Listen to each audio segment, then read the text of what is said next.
the second pilot action, the MOS project. MOS is a project co-founded by the European Union, which aims at developing a training infrastructure and knowledge platform in order to contribute through the human factor to develop and extend the European multimodal transport system with efficiency and lowest cost. Each university, partners of the project, develops a teaching pilot action lasting 7 days. The University of Genoa, together Regione Liguria, is involved in the pilot action 2, the smart cities and intelligent port. Our pilot action concerns the interaction between city and ports, the need to reduce the impact of the port operation on the city, the technologies that can help to obtain a more efficient and sustainable integration among different modes of transport, sea, rail, and road. Furthermore, MOS project is developing and testing an ICT e-learning platform. Presentation relevant material of the pilot actions will be uploaded on a learning management system. The contents of the platform will be available to everyone through web connection. I wish to thank all those who are present, and in particular, Professor De Oliveira, a European coordinator of priority project Motorways of the Sea, and Captain Anselmo from Directorate General for Mobility of European Union. And now I give the floor to Professor Paola Girdinio, member of the board of the directors of the University of Genoa and chairman of the Technical and Scientific Committee of the Smart Cities Association. Thank you, Paola. Thank you to you, and thanks for inviting me to give you a little goodbye from my city. I am particularly pleased that the theme of the teaching module which starts this morning in Genoa concern smart city and intelligent port. In fact, as University of Genoa, we have promoted together with our municipality and our region the Smart City Association in order to involve the world of research, the company and the institution in a process that make our city, we hope, more smart, and improving in particular the quality of the life of the citizen and the environmental process protection. The association promotes the activity particularly in 4 areas: building, energy, mobility and port. We have it is now in our intention to introduce another section relevant to social problem. But it is obvious that the port is the most important target in our process because it is a distinctive concept in difference to the other city. There is no doubt that the port is the most distinctive topic of Genoa if compared to other projects relevant to smart city. The proper management of traffic and to and from of port, the reduction of emission of ships, and the automation of port operation are just some of the main aspects that are affronted to the member of the association. The member of the association are approximately 18 members of the association, more or less. I think it is very important that the European Commission promotes training initiative as TREMOS, which also targeted to the specific topic of motorways of the sea, have area dedicated to aspect of the interaction environment, port, and port city. So I give you a nice week, of course, and I hope that this experience could be repeated and consolidated over time. Thank you, Riccardo, and thank you to you to be here. Have a nice job. Thank you, Paola. We planned to have here the president of the Port Authority of Genoa, Luigi Merlo, and the president of Assoporti, but he apologized that he is not able to come here. And so I give the word to Alexio Picco, present the Onthemosway port. Thank you very much, Riccardo. Anga, can you speak? No, for the presentation first. No, okay. Good morning, ladies and gentlemen. Just a few words about the project and the aims of the project before introducing one of the tools that we have developed for this project. That is the portal that is called Onthemosway. So the project is about, this is the aim. It's very easy to understand. It's training and it's very linked to knowledge. What we are aiming to is to develop and to foster the development of knowledge in the area that is dealing with maritime and logistics mainly.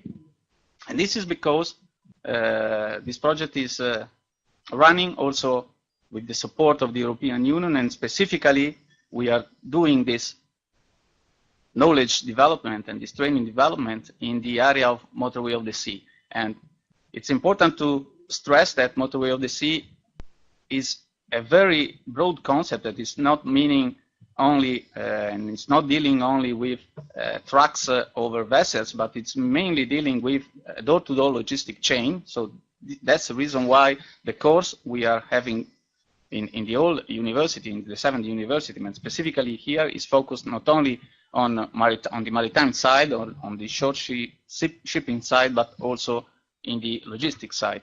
And it is thanks to the Motorway of the Sea that we are developing this idea and this project, and obviously it is with the great help of the people managing and dealing with Motorway of the Sea. First of all, Professor Valente de Oliveira, that in his report to the Parliament, to the European Parliament, stressed many times how much is important he is to have the human element in the center of the knowledge and in the development of the knowledge for maritime and logistics domains. And obviously it is thanks also to the DG Move and specifically to Jose Anselmo, that the responsible person in DG Move for Motorway of the Sea, that supported us in developing this concept quite well. Certainly the matter of having knowledge is a mix of people, process and technology, and what we, with this first project we are trying to do is to give some tools to develop this knowledge. And specifically these tools are, first of all, 7 universities together is a tool, because it is not so easy to put people with different also background in terms of maritime and logistics to work together with a unique aim, with a unique scope. And this is an achievement of the project, to have university from the south and from the north of Europe working together. 7 pilot actions. Each university is dealing with one course. The one that is starting today, it's very interesting because it's focused on how much a port, how much the maritime side should be linked with the transport network, with the cities in the most efficient and sustainable ways. And this is the reason why we call it smart city and intelligent ports, this course. And then there are some technological tools. We are using a video conference platform delivered by our colleagues in Spain from CIMNE that is making possible to have real-time courses all over the 7 universities working in Europe. we have a learning management system that the guys here knows, I think, very well, because it's a standard tool that it is used to share academic content, and we are delivering one across the universities in order to have a common knowledge about maritime and logistics using this tool. And for the more generic knowledge about maritime and logistics, we have this portal that is called Onthemosway that I'm going to briefly show you. Angel, if you can please go to the website. Thanks. The idea was to have a very, let's say, general portal in which all the information, you see that it's funded by TrenMOS, so it's sponsored by TrenMOS. And also the name is quite indicative. It's Onthemosway because we are dealing with logistics, maritime, knowledge and training center.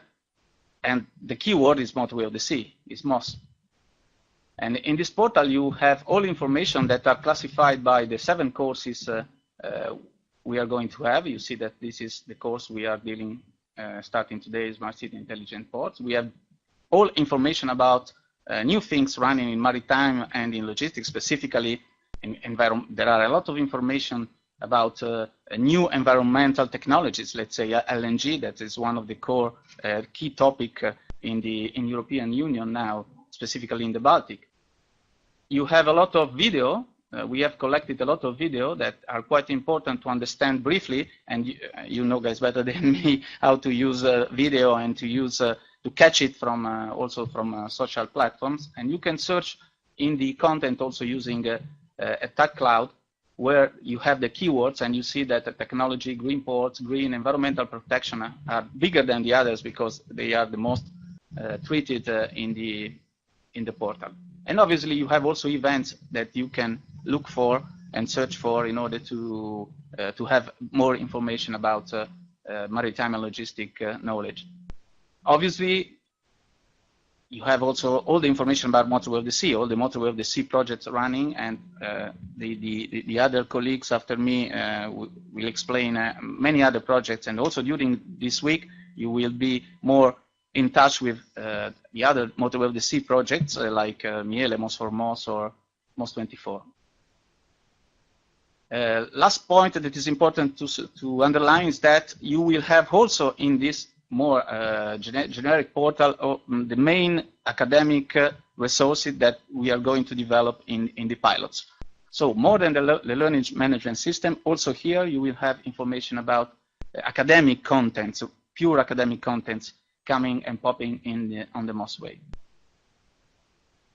More tools will follow. Specifically, we are just open a very synergic tool with this, and the platforms and information shared in social media, specifically the professional one that is that you know quite well, that is LinkedIn.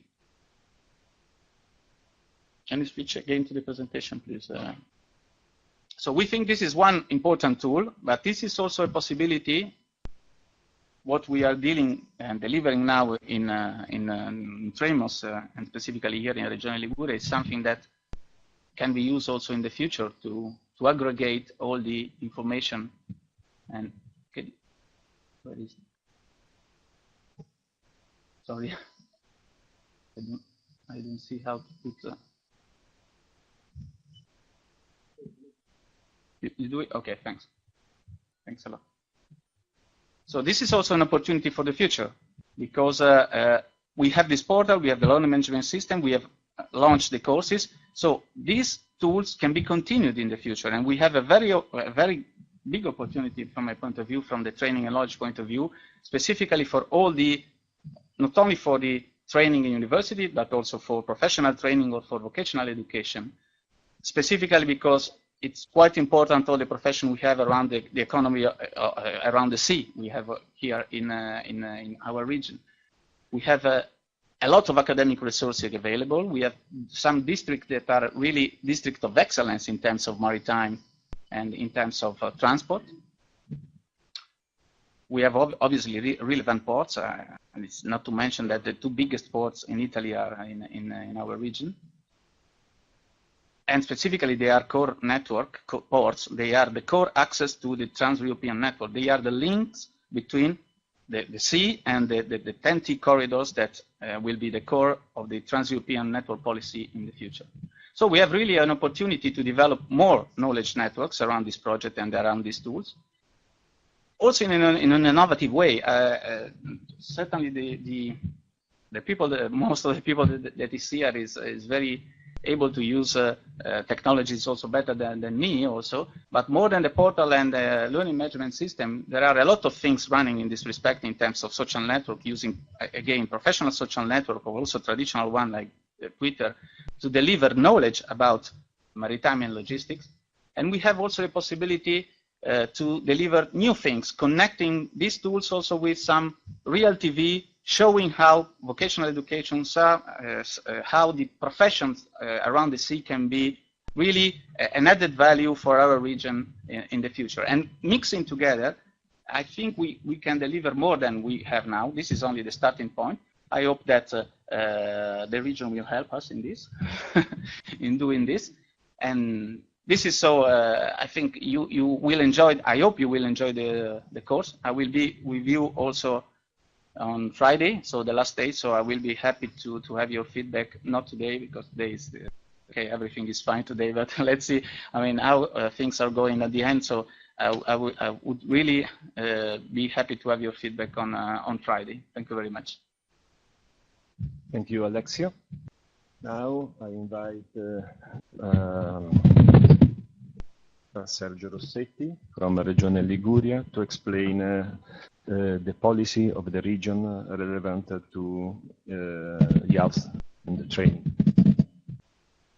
Sì, do un caloroso saluto di benvenuto a tutti i nostri ospiti, al professor Luis Valente di Oliveira, che è il coordinatore del progetto 21 Autostrade del Mare, al dottor José Anselmo della Commissione Europea, alle 6 università che in questo momento ci seguono in videoconferenza e in streaming.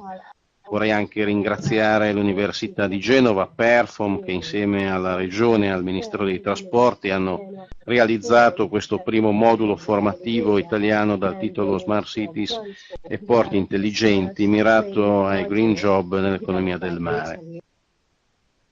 La Regione ha già raccolto nel tempo in modo puntuale le osservazioni fatte dal professor Valente d'Oliveira in occasione delle sue precedenti visite sulla necessità di accompagnare con un'adeguata offerta formativa il processo di realizzazione dei servizi, delle infrastrutture, delle multimodalità e degli aspetti ambientali delle autostrade del mare.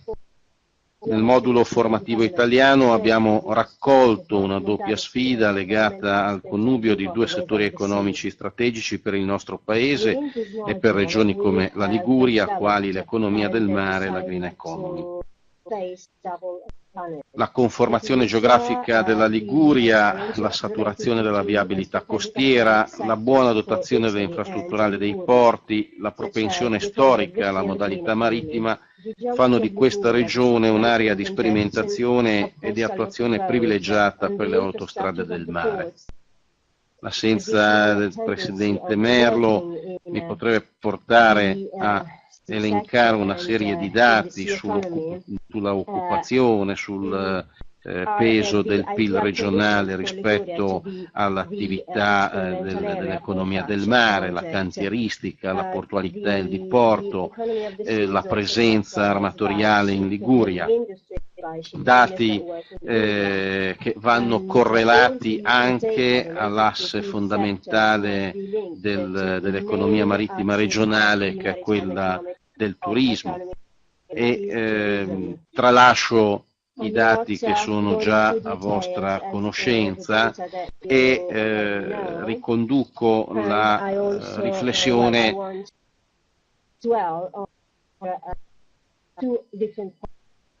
First of all, the economic prospect of Liguria within the policies, the maritime and port policies that are being developed, but that are weak at the moment in Italy, and the opportunities for young people. Young people especially, are experiencing difficulties into entering the job market, and this problem must be really tackled in Italy. the situation is maybe worse than at the European level as far as the youth unemployment data are concerned. The Region Liguria has worked with the European Commission on these issues. On February the 20th, Antonio Tajani, the Vice President in charge of these issues, described the Leadership 2020 strategy, aiming at increasing competitiveness of the European maritime technologies together with CEA Europe. The idea is to develop sustainable growth and high-skilled jobs, and the idea of this initiative and project is also to face the social problems that are now threatening the shipbuilding industry. We've got to focus on skills, on easing the access to the market. We've got to focus on development and innovation. That's why a panel working on the economy of the sea has been developed at the national level, and Liguria is part of this panel.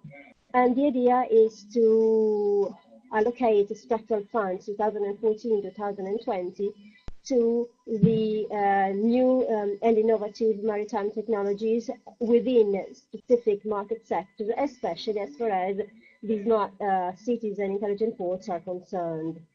Within this new qualification, which is going to be developed in the next 7 years, well, this is a problem we've got to tackle now. And the idea is also the one of developing a plan dedicated to young people. The idea is to link the education and training universe world to the real needs of the job market. Liguria is a region which is traditionally linked to the maritime sector. There's the District of the Sea here in Liguria, and as far as the education realities are concerned, we've got the Accademia Nazionale della Marina Mercantile, which is a center of excellence for training and education which are not developed by universities. And then we've got to understand and analyze the main economic chains and the main production chains that needs to be developed and integrated to the production system. What we need is really developing a partnership with the entrepreneurial world, and we've got also to change to reform our education and training system. The blue economy sector has been developed to reorganize the training sector, the training reality of our region. So the difficulty that we've got to face is helping people that come to the end of their education and to their training, and help them to really be part of the labor market, of entering the labor market. That is, when people get their degree, what is very difficult is to really approach the market, the job market. So at the moment, the training and education are sometimes not really linked to the needs of the labor of the job market. So his education and training project want to focus on these points of strength of our region, that is the economy of the sea, and wants to develop the response to the needs of the job market, and wants to implement important tools that can be used to help people to enter to access the job market. For example, training, for example, internships, for example, traineeships.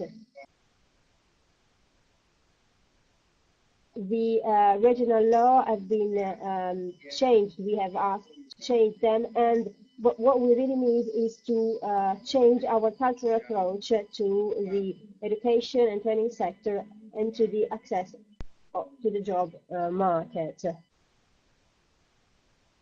The plan dedicated to young people is deeply linked and developed together with the initiatives that are being developed at the regional and municipal level. The idea is to increase interculturality and internationalization. The main jobs that are needed at the regional level in the maritime sector are already adequate and well defined, but there are some needs that need to be met.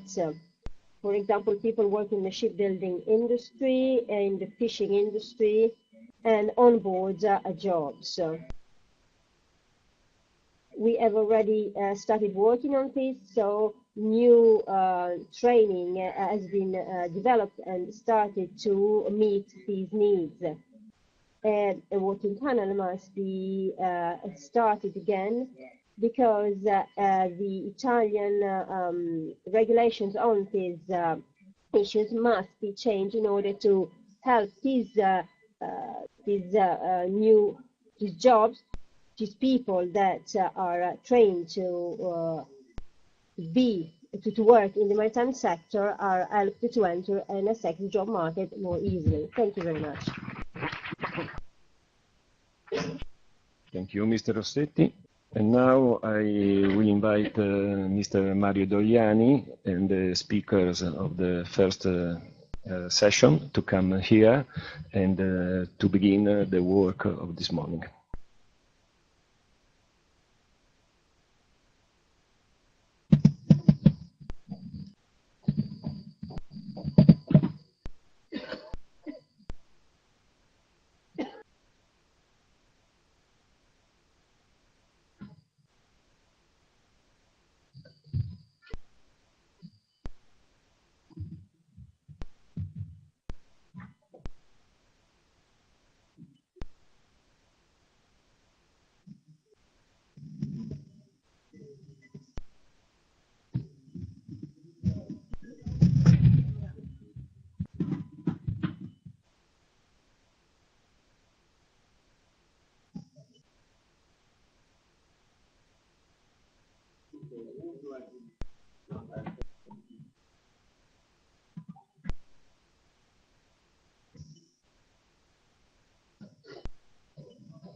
Grazie.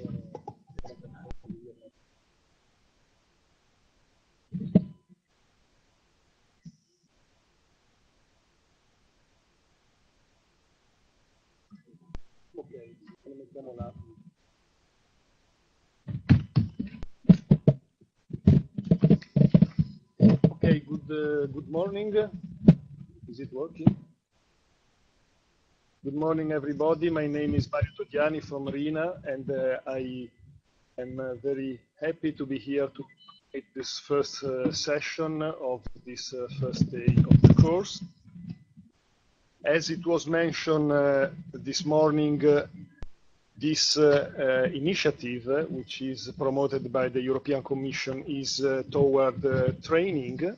So today, in this open session, we are going to have a brief look to the future and to have some contribution in order to assess which are the main challenges that we are going to face from now and in the next few years under the topic of smart cities and intelligent ports, which means, of course, as it was already mentioned, logistics, but not to forget the important role of shipping and the policies related to that.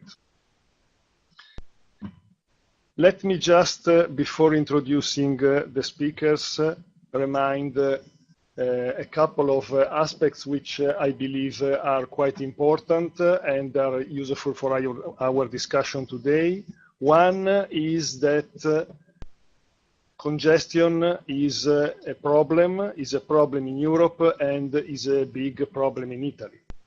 As we all are aware of, congestion in Italy costs us some 3% of the GDP, and this is the fourth highest figure in the European Union. So congestion is very much related with effective logistics, with smart cities and ports who are ready to serve smart cities and making able operators, among which shipowners, to optimize time and expenses. Having said that, I give immediately the floor to Professor Valente de Oliveira. He is the coordinator of TEN-T Motorways of the Sea. He need not any introduction. Let me just remind to the students probably who are not aware completely of that Motorways of the Sea in Europe is in charge of promoting the application of European policy of transport.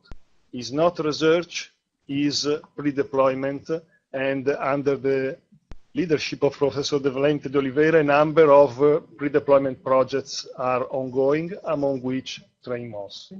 So, Professor, the floor is. Thank you very much. I am very grateful for the invitation you addressed to me to be here in the morning in the beginning of this day of work. To recall you some of the things that we are doing and to provide the framework of what we are doing. You may know that in the last, let's say, 70 years, the great change in maritime transportation refers to the invention of containers. Containers were the invention of containers, the box, as it was referred to in the beginning, was a revolutionary change in the concept of transport. It is the continuous element from the origin to destination, and so everything was adapted to that, and all the improvements that are going on refer to the improvements of what happened to the dealing and to the movement of containers. Containers is the connection, is the link between the production and the consumption. And when we have, as it is the case, a great transportation line, we have points of breaking of charge. And all points of breaking of charge are points of increasing costs in the transportation. When general cargo used to be the dominant feature, the breaking of charge was immensely imposing costs on the transportation. Costs ran like this smoothly, and when it arrives to the port, the costs suffered a punctual increase, and then continuing with the curve of the costs which were used, which were the typical from the next mode of transportation. But the breaking of charge is always a point of increasing of costs, and we try to do very much to reduce the time of that. So, what are we doing in the Commission to improve that? First thing, this connection. First thing, an information. Europe receives and sends to abroad more than 75% of what is the object of trade by sea. So sea is very important for Europe, and the connection with Europe is in ports. The connection between maritime, the surface at sea, and the maritime links to land is one of the most important things that we have to deal. So the projects, as Mario referred to before, it is not research, it is deployment, but one big group of projects deals with the single window. Single window, because when given good, let's say, a container arrives to port, there are a lot of things which must be done in the port. Customs, maritime authorities, the port authorities, phytosanitary, veterinary, and so on, all of things that sometimes imposes hours or even days, because some of them are not even located in the same place, and so there is the need to provide the fusion of all the services into one point in order to assure that everything is done. We have under MOS and the Motorways of Sea project, we have a lot of projects regarding this single window. Some of them related to projects, to mechanisms inside the port to assure that everything will be reduced to a minimum, to reduce the breaking of charge. So it is, and some of them are already done. Some of these projects, one of them is called More for MOS and is a shift, and others are going on to this. We want to assure that everything is lubricated in the port, but we want more. We want that information regarding things which are approaching from the seaside will arrive, and everybody, the destinataire will know that everything that regards them will be approaching. So connection between the port authority and the ships, and on the other side also connection with with land transportation. Of course, we have improved very much, and we have realized the different value of things. We know that the land in the port is very much higher than the land in logistic platforms far from the first line. And we wanted to assure that the connection between the port and the owner of the charge will be smooth and provided with properly information, timely information. So this is a group of things which require a lot of training. A lot of training for the single window devices and the single window points. The coordination of all these operations, if you ask me what are the main components, informatics, most of them informatics, but a knowledge of the legislation also, a knowledge of organization. So the components of that new profession is very exigent and requires a lot have components to assure coordination of different services. So informatics, capacity of coordination, capacity of knowing legislation, capacity of dealing with people, capacity of understanding people on the other side, both on the sea side, both and in the land side of the sea. But this simple thing that I refer to, the lubrication of the single window, requires many more things. A great number of professions regarding logistics. And logistics is surely one of the most, one of the areas with the most promising results.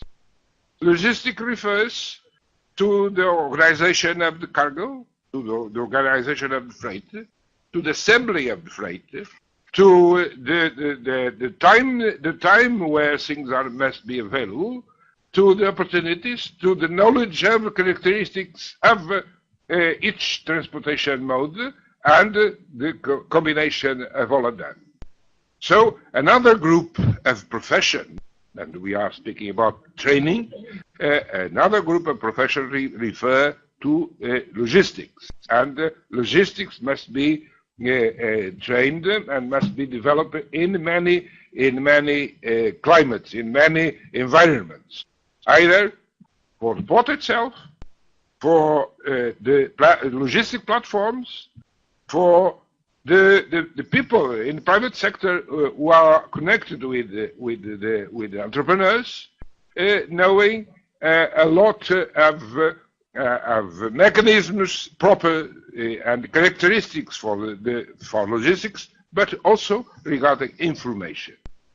Information is very important for this, and you know, all those who are connected with cargo and with the freight movement know that the price of the trip, the price of is very much oscillating, is very much variable according to the demand and according to the offer.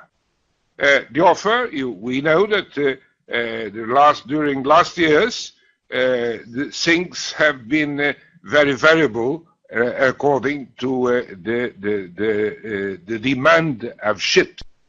And the crisis, for instance, provided a large marge of empty ships all over the world, and that reduced, in certain times, that reduced very much the price of things.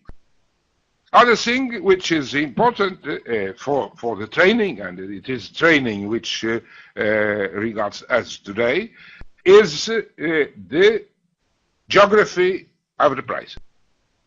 The situation during last 20 or 30 years changed very much either in the Orient, the Pacific, and the Atlantic. The Pacific has experimented a great change of prices and a great change of conditions, and it is necessary to know the components of those increases and decreases of price. So another component for training is the analysis of prices, analytical prices and analytical perspective is very important to know the prices and to understand the type of components which are going to impinge costs and additional costs. Our aim is to have a very smooth increase and a very smooth evolution of prices according to the different positions of the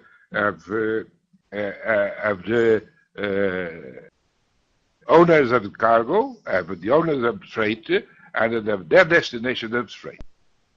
Trip is always, and transportation is always the connection between an origin point and the destination point.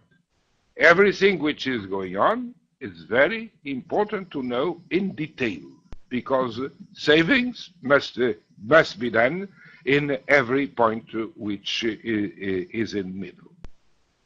But we do not suffer only this type of challenge.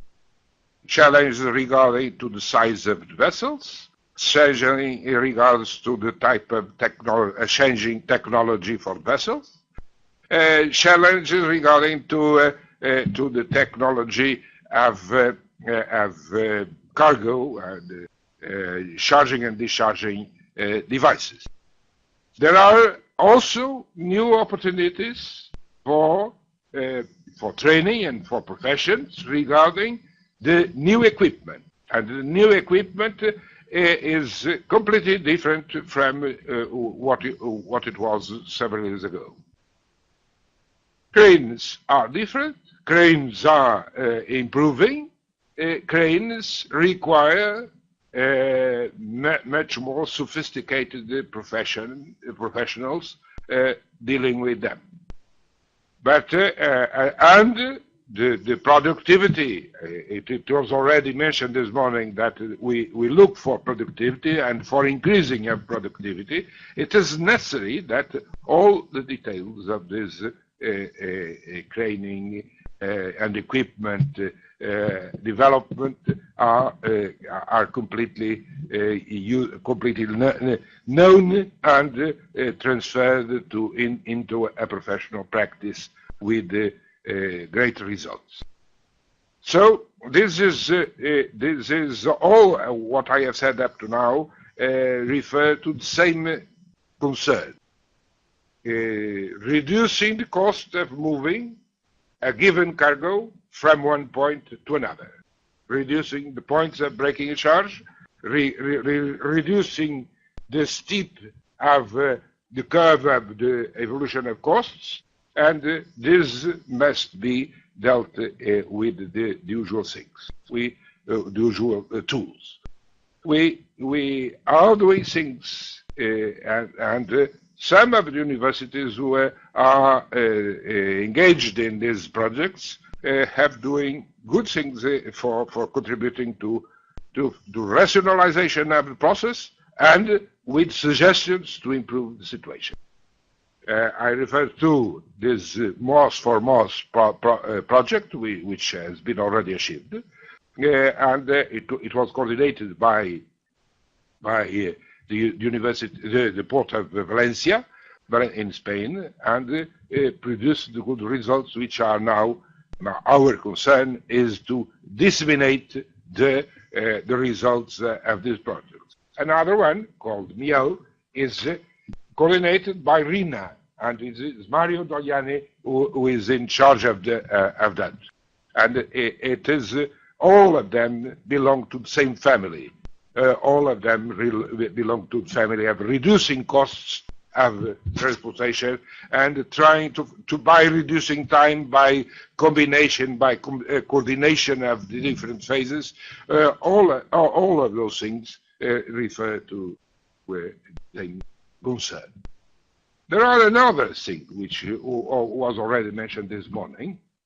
We are very concerned about environment. And environment imposes a lot of things. Environment, because we have exaggerated, all of us, all humans have exaggerated in exploitation of natural resources, and use of things which are either exhausting or imposing conditions which are not adequate for the healthy environment we want to have.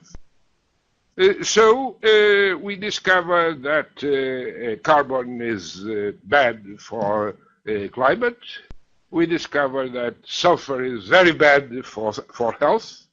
And some of us, even in Europe, have discovered that we have to have a radical action upon that. Sulfur seems to be one of the most complex elements, and sulfur has to be vanished. And there are three ways for doing that.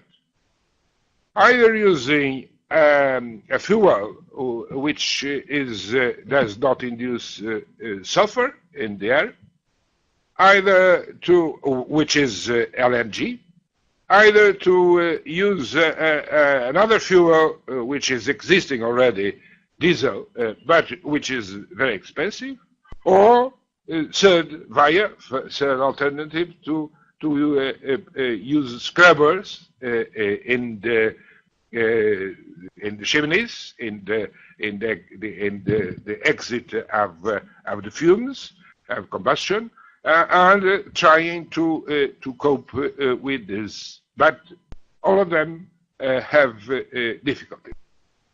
When to starting scrubbers are very heavy elements put into the high of a ship, contributing to the instability of the ship on one occasion, where we are also concerned with safety. So they are expensive. They are located in a given point in the vessel, which is not neutral. And at the same time, we need more research for having modern apparatus to function reasonably. So we have but in any case, and I am speaking on with the concern of underlining the side of the training. Scrubbers require training in many aspects, training aboard and training inland to deal with us. The other answer is diesel. There is no great change regarding what is going on now, but as a great implication, which is connected with what I have said before. It's the cost. Cost is high, so it is complicated to encompass the consequences of this. There is the natural gas. The natural gas is something which is complicated, for instance, for this area, for the Mediterranean. But it has been compulsory in the north of Europe. The Baltic Sea, North Sea, and the English Channel will have to have, in 2 years' time, by 2015, they have to have, they are to be free of sulfur. And so they have to stimulate the use of sulfur, the use of LNG. So new things regarding LNG. We have to have people duly trained for providing LNG inland and to use LNG in ships and to provide imports. So new professions, new requirements for those professions, and new exigencies for all those professions. We are not speaking. We spoke last week in Lisbon regarding the difficulties of introducing LNG, but in any case there are many things which you have to see with profession. So I have given to you a vast range of things which require new professionals, either in the ports, or in the ships, or inland. In firms connected with the transportation, but also with enterprises, because enterprises have to speak with the transportation firms, and it is not advisable for commercial firms, for industrial firms, not to know about transportation because it is a great component for their business. So the answer is there will be great opportunities for employment in the logistics sector, and the logistics sector goes from the port itself up to the enterprises. The enterprises have to, if they have some dimension, they have to have specialists in logistics. On the other side, we have to look at vessels and to look if we want to promote more maritime transportation. And I do not think that we can avoid the need to insist on maritime transportation. And when I say we, Europe, we are being left behind. Many of the improvements which we are going on in the world. If you look at the conditions in ports, which we thought were not going on in the Far East, Chinese ports, Korean ports, Singapore, they provide conditions which are much better than the ones in the old world. Not only Europe and States are better than Europe. So we have to look carefully about the indicators, and the indicators have to be understood in what are the components of those indicators, because they can provide prices which are much better than ours. So since logistics, which is the main discipline where improvements have to be done, up to the use of LNG, liquefied natural gas, we have a vast range of new professions which require that we spell out the components of each course. So it is not to say logistics is important, but there are many logistics, and we have to know the details of that.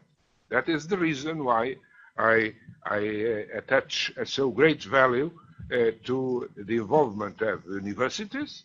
And you have heard Alexio Picco in this morning refer that this project has 7 universities providing guidance and providing knowledge for what are the new professions and the content of new professions and the exigencies of those new professions. We must bear in mind that all the others are improving, and that Europe cannot stay behind what is going in the world. And it is, I would not say inspiring, but it is, I say the other way, it is not inspiring, it is a matter of concern to look at figures which give the productivity of ports, of transports in the Pacific regarding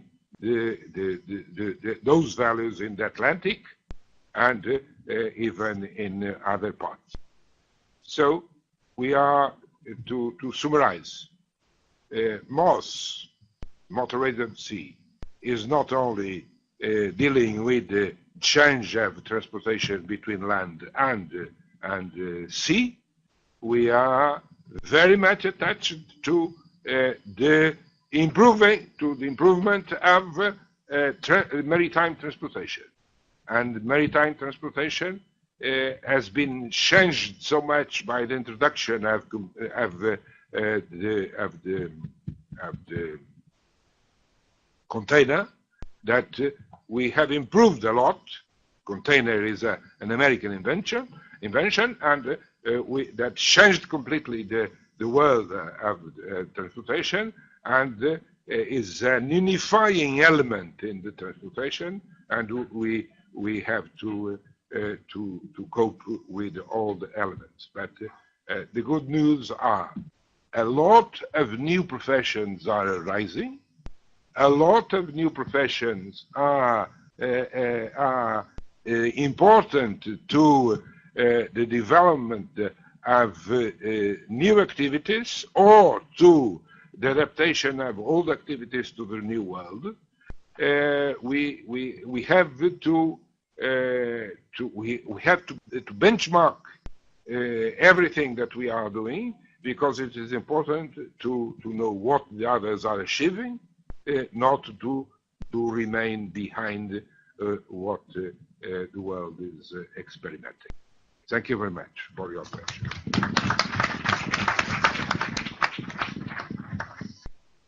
Thank you, Professor Valente de Oliveira, for your setting the scene. Now the word goes to Mr. José Anselmo from DG Move, from the Commission, who is going to illustrate what are the future perspectives and challenges related to the Motorways of the Sea program. So how, in practice, the Commission is trying to help this process of innovation and evolution. Thank you, Mari. Ladies and gentlemen, well, I don't know if we are helping. That's the different thing. But this is not a presentation. This is a class. I'm going back 20 years in time, and usually my students would fall asleep after 15 minutes. So I have 40 minutes. So I'll kill you certainly, and I have 2 presentations in case you are still alive after the first one. What are we going to do? I'm going to speak to you, bureaucrats. So that's the quintessence of bureaucracy. There is nothing more fine, refined than that. And I'm just going to try and tell you how we look into global transportation systems in Europe, and how we can try and develop a network to support. But first and foremost, a hi to all the universities, well, in particular to Madrid and to Jacobs University in Bremen. I think students there are really following the motto, they are at home. Each one is following it individually, which is quite interesting. The whole idea of building up this network was a little bit to try and help to tackle global problems with local knowledge. So the idea is, should we only have the benefits of having access to the big universities, or should we create conditions to make everybody participate? We know that in the university world, we are already participating in the global world, namely copying the thesis from the internet. But this is another approach. So we are, at this point in time, the idea was to give the floor, create the conditions to give the floor to every university to participate in it. So what is it? Okay. This being said, so we are going to tackle the trans-European networks. Now you will ask me, is this a theme for a lesson? Is this important? Is this appealing? Is this interesting? I don't know. But it's certainly 23.5 billion euros of impact that will be available to build up a trans-European network in the years from 2014 to 2020. Now, is this important? I would not dream not using a part of it, because if you will not use it, your competitors will. So somebody will use a part of those 23.5 billion euros. That can be certain. Okay, so let's start with, can I use this thing? Yeah, good, great. I'll look there if you don't mind, it's easy for me. So where should I point it? Okay. I'm clicking, but it doesn't, it's not, okay. So I'll just try to give you a general outline of what I'm going to talk about. So I'm going to talk about Motorways of the Sea, of course, but how does it come? So it's coming from the white paper, and it has led, and it has been improved by the revision of the TEN-T guidelines, and that's what I would like to bring it to you. And how are we going to implement these Trans-European guidelines? So we are going to use something called the Connecting Europe Facility, and that is to be applied between 2014 and 2020. And that idea, this is what it is, 23.5 billion euros about. So, and then I'll come back to you for the Motorways of the Sea. Great. So the white paper. So everything starts with the white paper, and if you want really to look into this, you have to look into meta level of policy, and the policy is the transportation, and it's the white paper. And where does it start from? 1992 with the Maastricht Treaty and with the creation of the first Trans-European networks. We have three types of Trans-European networks. We have energy, telecommunications, and transport. And the idea is to select bits and pieces of infrastructure which are of European interest. So a different thing is to have a port, say Genoa, that is not part of the Trans-European network. A different thing altogether is having Genoa as a port of the core network, which means that is one of the 83 most important ports in Europe, and it's considered as a fundamental piece of infrastructure and therefore can be supported by European funds. So we started in 92. In 2001, we have tried to rebalance modes to fight capacity constraints. That's when it came the modal shifting and a number of other jargon words, very interesting. But in 2011, with the new white paper, what is really important for us is to put transport supporting trade and therefore supporting growth, and at the same time develop sustainable transportation schemes. So what we are trying to do with this as well is promoting jobs and growth and to achieve a greater resource efficiency. The outline of the white paper.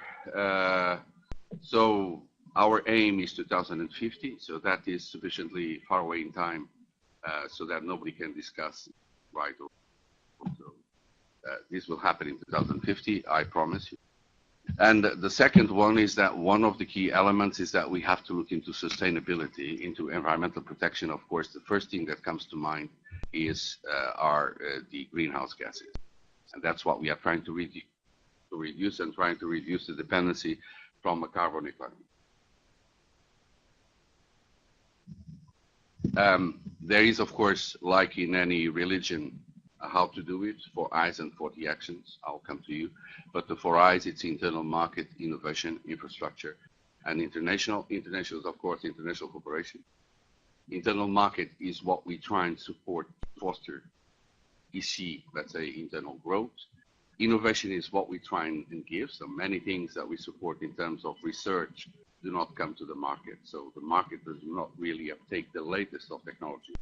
So we don't make it available to the citizen. So there is no innovation process. And of course, infrastructure is what I'm dealing with. And that is, how can we develop transport infrastructure to support all of it? So again, main elements, it's a growing congestion and difficulty to accede to places. There is a bit of a difference if you want to know to reach Europe, different points in Europe from Berlin or from Limassol in Cyprus. And on the other hand, there is congestion. You have there the map of congestion, ports in congestion. Everybody knows that the ports of Bremen, Antwerp and Rotterdam range are extremely, for instance, congested there, while we also have enormous congestion in the UK. Again, that was for 2030, what we're expecting. And this is for 2050, where transport is one of the main contributors for greenhouse gases, needs really to be reduced. So how to tackle the issue in transport? Some of my predecessors, Professor Valente, Oliveira, mentioned, for instance, the other clean fuels. We'll come back to that. But that is the issue. So what else is in the vision for the white paper and what is related to maritime? So if you look, I'll leave you these. So passengers and freight, long distance, intercity and urban transportation. So it covers a little bit, I think, the scope of your interests. But in terms of freight, which is what I'm more concerned with, is modern vessels and cleaner fuels for shipping. This is one of our priorities. Or paperless logistics. Or ITS for better logistics. Relationship of vessel traffic management information systems, Plasso Prelevate and ITS. So how can you manage the ship, the port, the relation between the port and the city, and then the highway. That is the issue for ITS, VTMS, that is the issue. Okay, we already said this, internal market, innovation, infrastructure, international, those are the 4 pillars. And if you ever heard of Blue Belt, whatever, we always have this, it's a nice example of what we would like the world to be in terms of paperless logistics and within the internal trade area. So again, the white paper looks into 2001 to modal shift from road to sea, for instance. In 2006, it's a little bit more prudent and starts talking about modality. That's how to manage all modes, more or less, at the same time. And in 2011, it's the one I like for its full modal integration, which means that you use what you have used to achieve your end. So it means, if it means including the space shuttle and the submarine, you do it. Of course, then we try to optimize the sustainability of it. And what we are trying to do is increase this interface, so increase interoperability between modes, interconnectivity.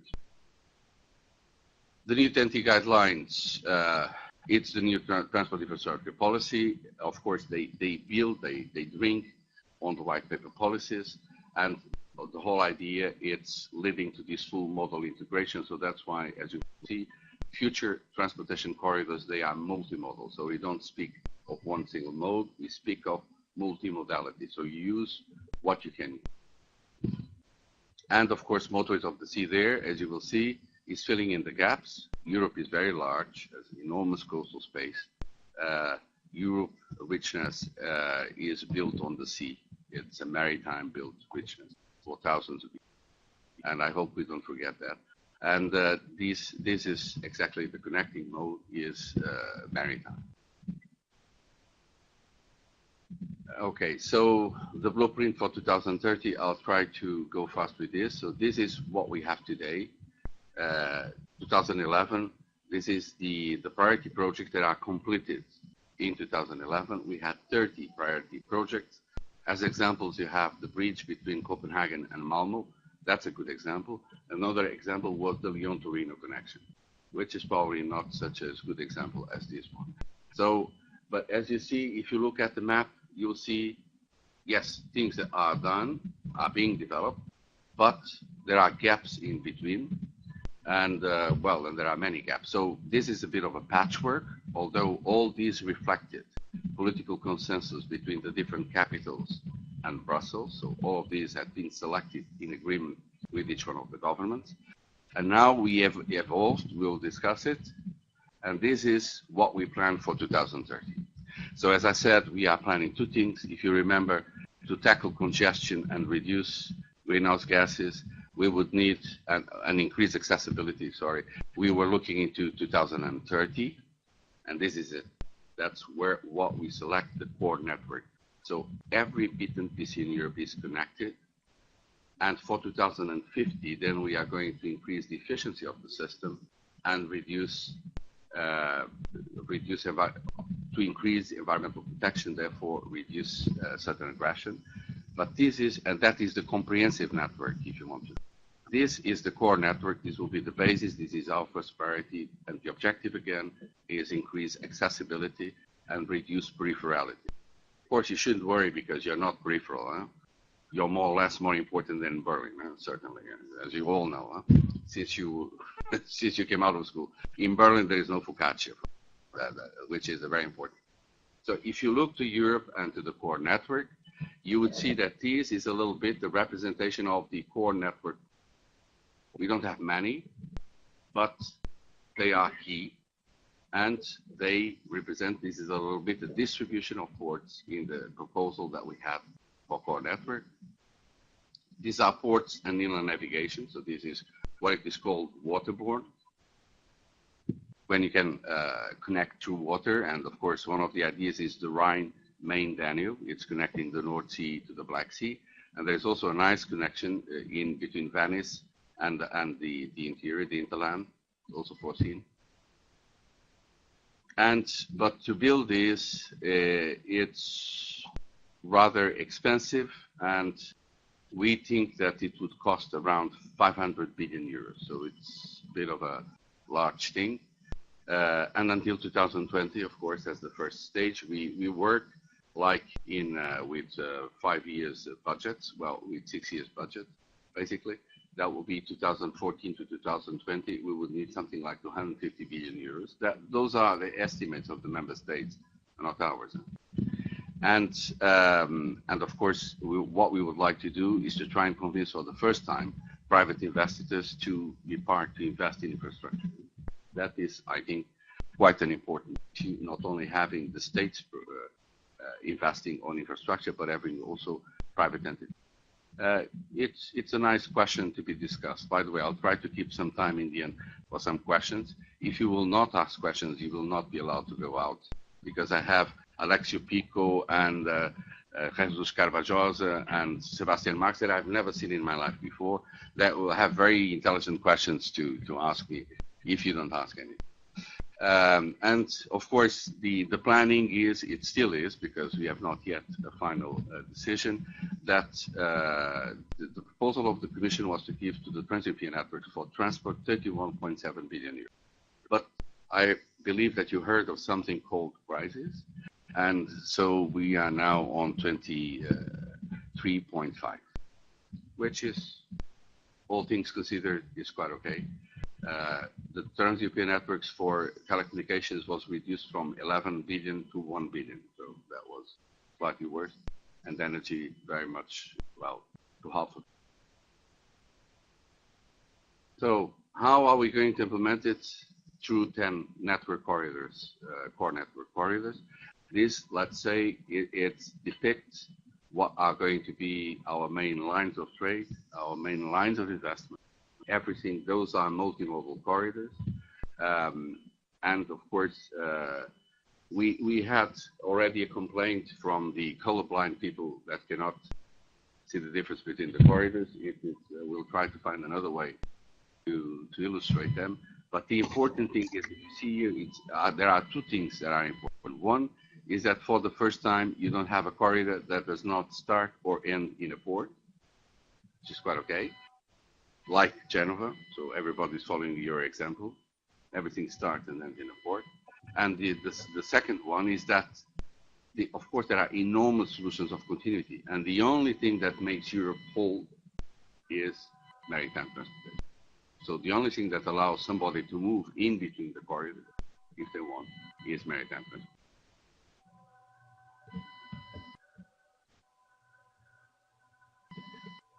Okay, so this is another way of looking into the core network. This is starting in the Western Mediterranean and coming to the Mediterranean Sea and Adriatic. So as you see, those are core network ports. We're just moving a little bit to the eastern side, and we are discovering a new area for European Union influence, which is the Black Sea. And you see, of course, Cyprus there. And what you have also depicted is a little bit the structure of our close partners, and those are the Maghreb and also the countries of the Mashrek included there. And those are opportunities. If you do not look at those as opportunities, they may evolve. It's a little bit like a melanoma. If you don't look at it, it may evolve and become a trap. Opportunities are nice. If you neglect them, somebody will use them, then they may become a trap. And of course, if you look at it from a possible infrastructure, from a wishful thinking from the countries in the north of Africa and the Middle East, this is what they would like to have. What I'm trying to do is develop with them a common understanding where we have a core network for 2030, and I'm trying to stimulate them to develop a core network, a mirror image on the other side of the Mediterranean, so that people understand what are the key points, and then we will not draw any lines. Market should prevail and should decide if those are the key points of the network. Market should decide how to evolve, which links to go there. Yeah, well, there is a bit of a problem, Angel, my Angel. Yeah. Okay, there I am. So the background on MOS. So we started in 1998 and in 2015 and 2004. It's priority project number 21. It is, of course, in the 10T work program, but it is also, there are other financing schemes for Motorways of the Sea, as Marco Polo and Research and Development, or Interreg. Please understand, if you develop a Motorways of the Sea project under Trans-European Networks, the guidelines are consistent. So the objectives are the objectives of the Trans-European Networks, and the priorities are the same. But if you go to Marco Polo, of course, that although it needs to cover globally the same area, objectives, specific objectives of Marco Polo, like modal shift, have to prevail. And this sometimes is a bit of a problem. Why? Well, we had a number of problems in having islands connected to the mainland because people were claiming that there was no modal shift. Of course, this is more than the quintessence of bureaucracy. It's reaching imbecility. But that's how it goes. And the same thing happened between Maghreb and the rest of Europe because there was no connection, so there was no modal shift. Things were going by ship in any case, so why should you do it? So these sometimes may harm, and the same applies for Interreg, which is much more consistent and to research. And of course, other policy sources that we are using or that are contributing to this is, for instance, DG Mare, global maritime policies, holistic views in terms of sea, conflicting uses of the oceans, the Baltic Sea strategy, and of course, what I just referred, the cooperation in the Mediterranean, the MOS. And of course, another point that is of a certain importance, which is state aid. One of the Motorways of the Sea that is now operating between Spain and France is living also with the support of large dozens of millions of euros that will take place during 5 years, because otherwise it would not be possible that it works. So state aid is quite important. And some new policies, we'll see why and how, like the Clean Power Directive and the Sustainable Toolbox, which is not yet very much developed, but the Clean Power Directive is an important. Okay, the Motorways of the Sea, I'm not going to dwell on this, you keep this for you, but you see that we are looking throughout the whole thing, ships and ship operations, ports and the access from ports to the hinterland, the human element, the organizational systems and procedures. All of these, it's done, and we are looking to what we consider it's the infrastructure of maritime transport, that is protection of the environment, safety at sea, and human element. Those are, for us, the elements of maritime operation.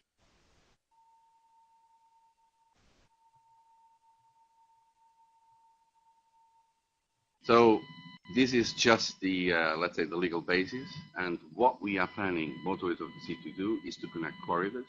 It's to connect corridors and core network ports, like for instance Genoa, and the corridor Genoa-Rotterdam, it's the Battenau.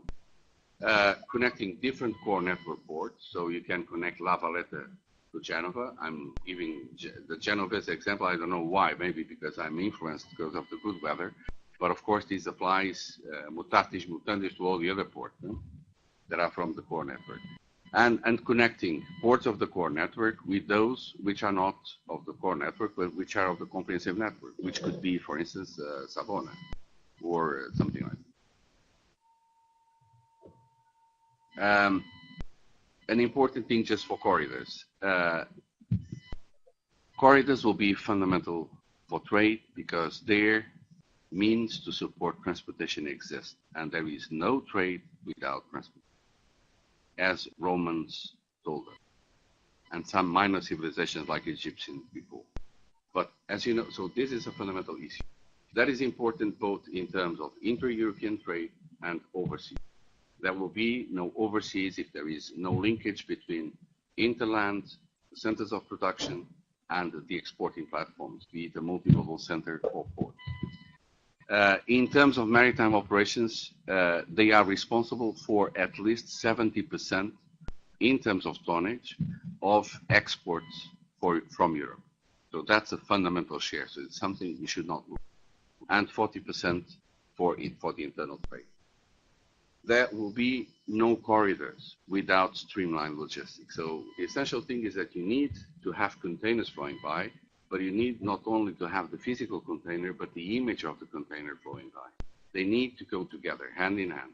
If they are not there, they will be clogged.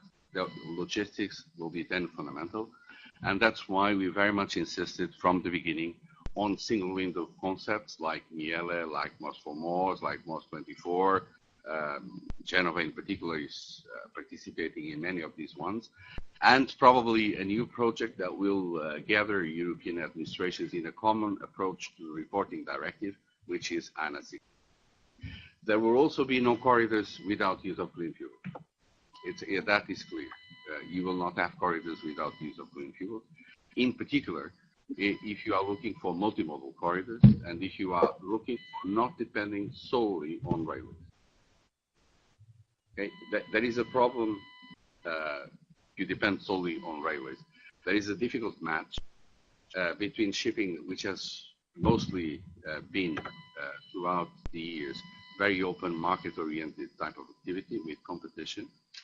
A lot of ships from different companies coming to the same port, the same terminal, and railways, which has been up till a few months ago, something that is owned by a state and which has one single operator, one single owner of the tracks.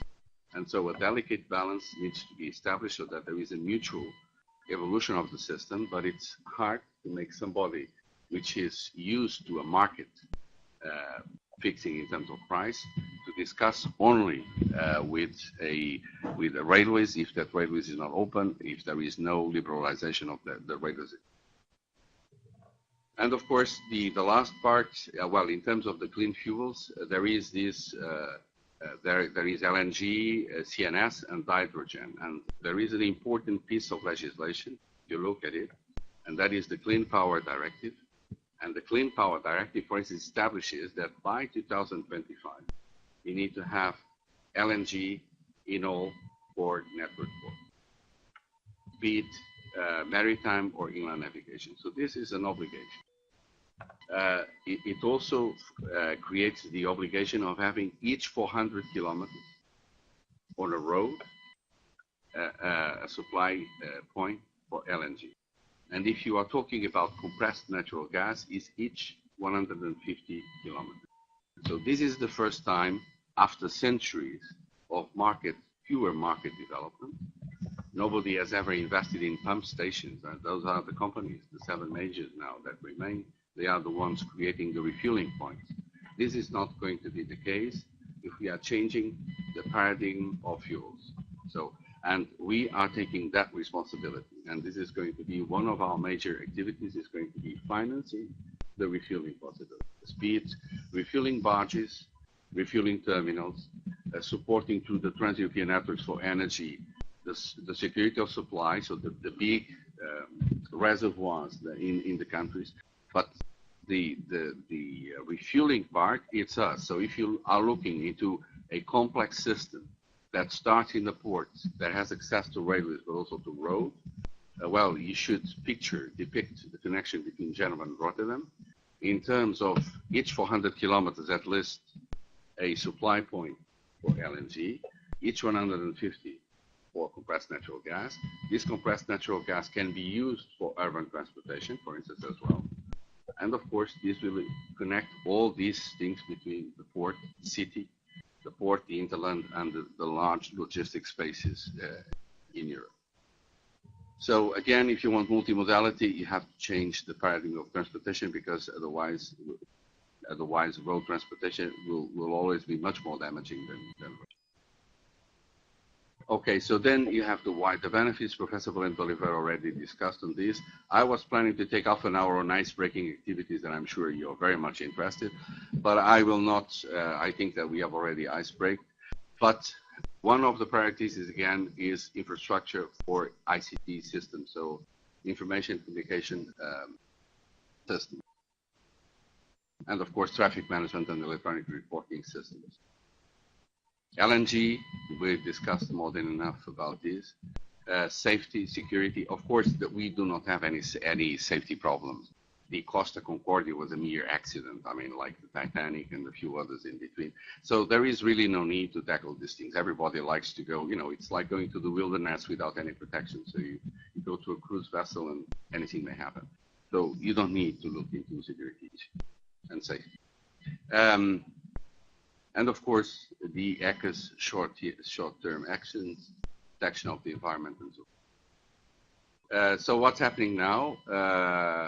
We have a number of new projects, and we are preparing the call that will close now in 2015. We have a number of projects. We have implementation projects, pilot actions, and studies. The advantage of the pilot action is that it is part of the innovation process, so you are allowed to test full scale. So you bring the results of research and you test them on market conditions. And we support everything from the deployment, the physical deployment of the thing that you are testing, to the rules and procedures and capital investment for that. So the day before it becomes commercial, it's the day when the project stops with us. So for people which are interested on this, it's quite an appealing. So results so far, we have 19 ongoing projects, more than 1 billion investment, a number of areas that we discussed abundantly about safety, environmental protection. So this is it. This is the coverage of Priority Project 21, of which Professor Valente is the guardian. This is the detail of links, of connections, like Esbjerg in Denmark and Zeebrugge, or Trelleborg and Rostock. Those are being supported by us, efficient connections. So the same thing could apply, for instance, between Livorno and Marseille, just not to talk all the time about Genoa, or between Civitavecchia and Barcelona. That is possible. And those are the wider benefit areas. So as you see, we are covering the Adriatic, we are covering the old Mediterranean and the Atlantic front again, and we have a number of projects looking into this. And here we have Train MOS, which is an important thing, and the project Costa, which is trying to develop a different perspective view, a strategy for Western Europe and Mediterranean. What's going to happen to us, to this side of the world, after the LNG problem, after the sulfur legislation in 2015 for the North. This part of the world has its own at a different deadline, so it's 2020 and 0.5 sulfur content, and needs to find a strategy for itself, which should be mainly economically based. So we have been supporting all of these. For instance, we are supporting a Danish-led pilot project. So we are retrofitting 2 vessels with dual fuel engines. Now it's only LNG, but we are putting money for that. We are supporting with 11 million euros the installation of a scrubber in a ship from PP Line both in the Baltic. Why with them? Because they have a priority and because they asked for it. And those were very good projects. Okay, so we will try to, so how to meet these? The next call is going to close now on the 26th of March. We have 85 million as a basis, but the whole multi-annual program, so that is now on the 26th of March, is worth 1.3 billion. So if we have a lot of very good projects from Motorways of the Sea, sky's the limit. You should look at 85 million as the lower level, but anything could go if the quality. Okay, to give you an example, ports, railways, road, inland navigation, on the annual program, port development alone is 200 million. So see the difference. Comparison between the two of them is slightly important. And if you would like to look into the possible topics that we have, and a little bit going more in detail with this, there are 5 reports. This is the address, okay, with the priority. And please don't, but if you want, you can contact me. It's there. And well, thank you very much.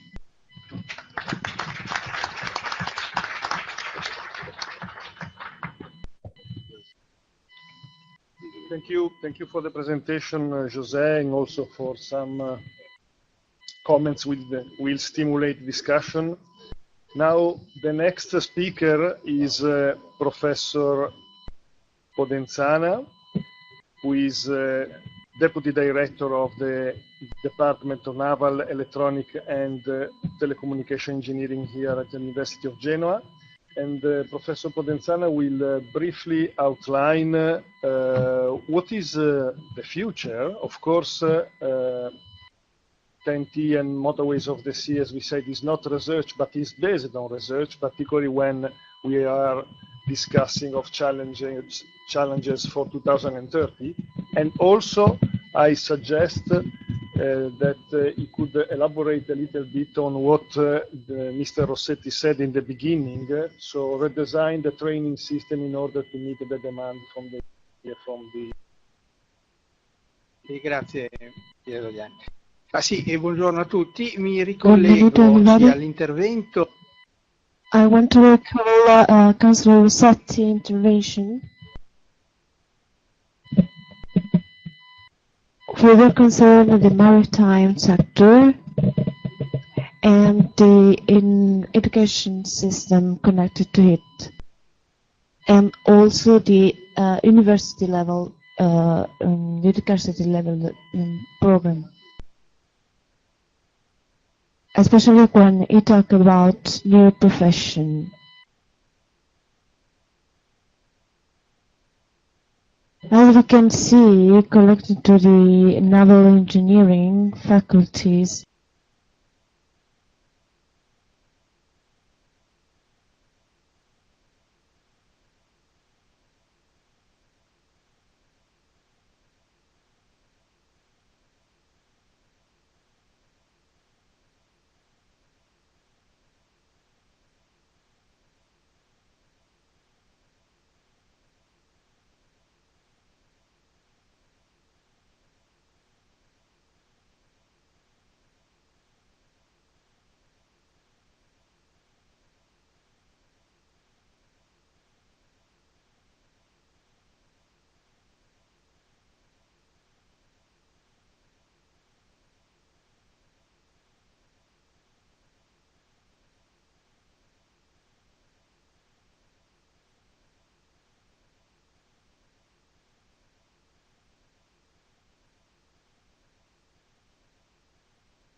that my intervention was just conceived to be an extension of what have already been said, in particular by Councillor Rossetti.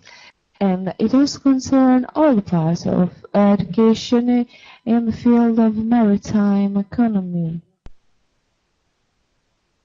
My intervention was about the technical training, but it's also connected to a more general argument about maritime economy. Thank you very much.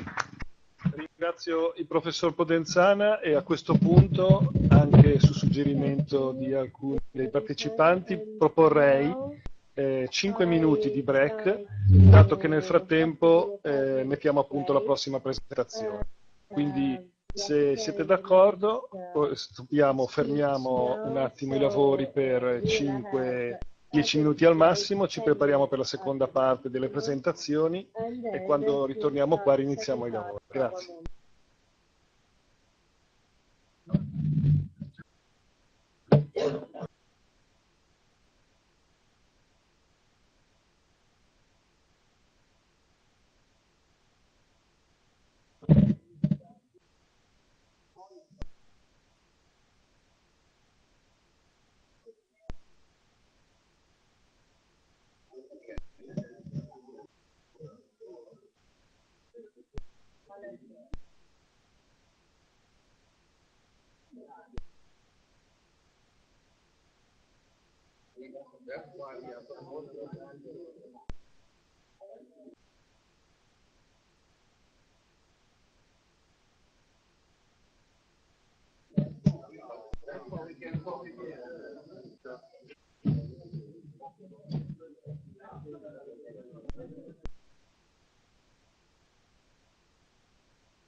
So this should be seen as the objective, not as...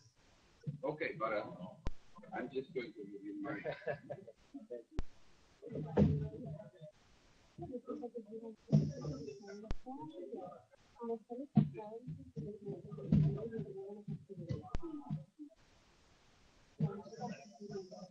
And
Can we start again, please? While you take your seat, I introduce the next speakers. Now we have a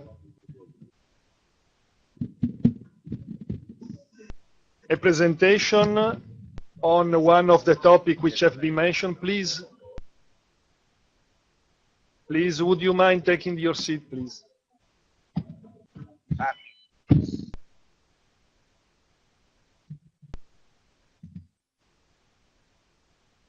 So I was saying now the next presentation is a demonstration of the communication between two projects and pilot communication between ports and ships in terms of interoperability of ICT systems. The presentation is being given by Mr. Bassi from UIRNet and Mr. Ricci from IB.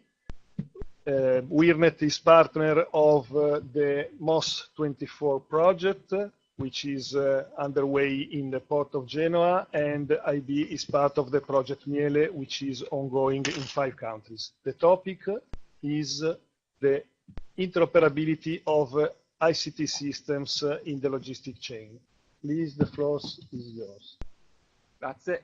Sono Nicola Bassi, sono responsabile della ricerca e sviluppo in UIRNet e dei progetti speciali. In charge of UIRNet special project and research. I want to deal with interoperability between MIELE and MOS 24 and the way UIRNet is working with the project. First of all, the interoperability project aims at encouraging multimodality and reach the sea with the Corridor 24. So we want to really implement the idea of a single window linking the Corridor 24 to the sea, to the Mediterranean Sea. The essential role of MIELE multimodal interoperability and e-services for logistics and mobility. Well, there's a contact point, a service point. And as for Directive 65 of 2012 of the European Parliament, well, the interoperability and exchange of data is to be implemented for maritime trade and traffic. So there's the exchange of data and the repository, the administrative and commercial repository with the commercial partner in Korea. As for MOS 24, there's the travel planning system. It is an intermodal travel planning system. So there's a destination. The MOS 24 will develop the plan according to the different trips that can be done and according to the different transport modes. These services are a group of possibilities that can be used by logistics agents and logistics operators. We can use them with forwarders, but also at the operational level. For example, those who were in charge of transport by road or by rail, but also those who were in charge or organizing MTOs and transport trips and paths. Or also the public and authorities and governmental authorities who are in charge of taking care of transport systems. The UIRNet project is part of MOS 24. It is a company financed by the Ministry of Transport, and the interports are members of this company. And more ports and other logistic infrastructures are now part of this company. And the aim of the company is organizing logistics at Italian level and developing an integrated system for the exchange of information. So UIRNet is a tool of it's a tool that integrates data and the different steps of trade, ready to trade. The UIRNet project is used to exchange data, and it is a communication tool. This means that it allows the logistic system in general is able to really work smoothly. This is a very simple diagram of how UIRNet is organized. The PNL means logistic platform at the national level. The microservices are the services dedicated to users, and the middleware is that part that allows PNL to communicate with the other services that can be managed by UIRNet itself or by other agencies, companies, or actors. This diagram shows the new infrastructure that has to be developed. So there's an enterprise service bus which will be added and will help the exchange of data among more users and related to more services, even external to UIRNet. So MOS 24 is part of this system. So there will be a cooperation through the enterprise service bus within the UIRNet management system. Now this cooperation, this is due to time constraints and efficiency constraints, but this collaboration will be developed on the basis of the UIRNet.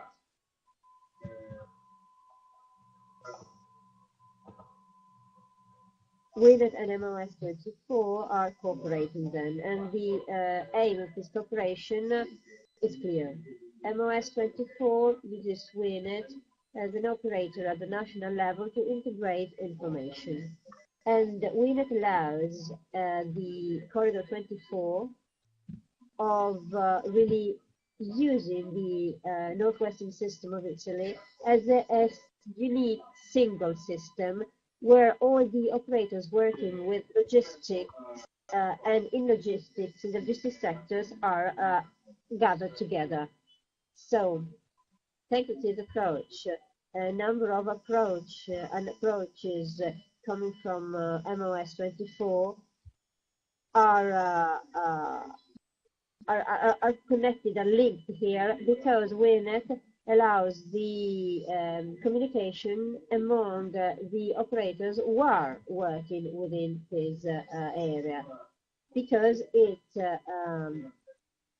offers a number of tools for collaborating for a common management of the systems. UIRNet is a young project, and it also manages almost 10,000 vehicles. So we're not referring to a kind of prototype or a project that is being developed on the short term. We are dealing with an initiative which has been developed according to Article 71 of Law 27 of 2012, according to which UIRNet is the company that works and deals with logistics, and this is decided by the Ministry of Transport. Now I want to go into details as for the functions and roles of MOS 24 within UIRNet. The planning of the trip. Then we've got the booking phase. That is the logistic activity is done by rail, by road, or by sea. Then we've got the tracking of goods. The tracking of goods is made by tracking the truck that is the carrier that is handling the goods at that moment. This is done through UIRNet. Then we've got the import tool, which manages the import-export activities related to containers here in Genoa, and they are providing information and the operational activities that are important to assess the operativity of the system, the pre-arrival notification, gathers information from UIRNet and from Smart Truck that follows vehicles, and the data gathered in this way, collected in this way, are telling UIRNet that the goods are on their way and are arriving to their destination. So these two systems are linked, and thanks to this link, there's the possibility of telling the port that goods are coming by road, and the truck can, and the truck driver can enter the data related to the goods that are arriving to the port into the system, and the port is told that the goods are arriving. So these operations are then authorized by the port, and the information that are linked to these activities will be then exchanged with the general port community. So all the information will be shared with the other ports and operators that are dealing with the transport of that lot of goods.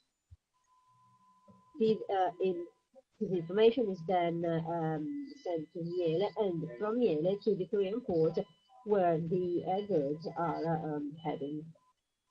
Now I want to show you how UIRNet works. This is not an experiment, this is not a demo, this is the real system and the way, and this is the way it works. This is our website, UIRNet SPA, so the UIRNet user can access the website, and we are now accessing the website as Automarocchi company, which works in the transport sector, transport by road. Now we are working as if we were a truck driver of Automarocchi. This is the Automarocchi fleet that works in Italy. The information relating to the position of the truck are collected every 10 minutes. On the right, there's the information, the detailed information related to the truck. These data are given by Automarocchi thanks to an integrated system. And there's another element I'd like to point out. If you want to use UIRNet, you do not need to accede to the UIRNet platform, because the companies have already their own IT systems, and their systems are integrated with the UIRNet system. So we can exchange information among the different systems, and we can then coordinate the different information for the logistic needs. On the right, there is the information related to the vehicle, the number plate, the truck driver, where the system, the starting point of the travel, the destination of the goods. This is a very complex and large project.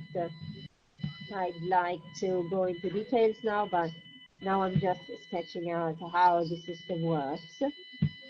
Now the system can tell you if the vehicle is taking too long to get to its destination, if it has decided to follow a different road, a different route. There's a possibility of learning if the vehicle, if the truck is approaching its destination. It is possible to know if the documents are on the vehicle, and which documents are on the vehicle, and if the documents are, and all documents needed are on the vehicle. Then there's the booking system.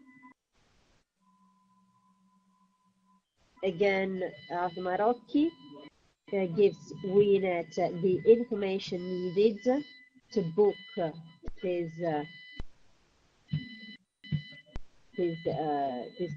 trip, and these data are needed to access the port system. The information that's been given relating to the arrival of the goods, there's the name of the company, the data of the truck, the ID of the trip, the scheduled arrival date, the number plate, the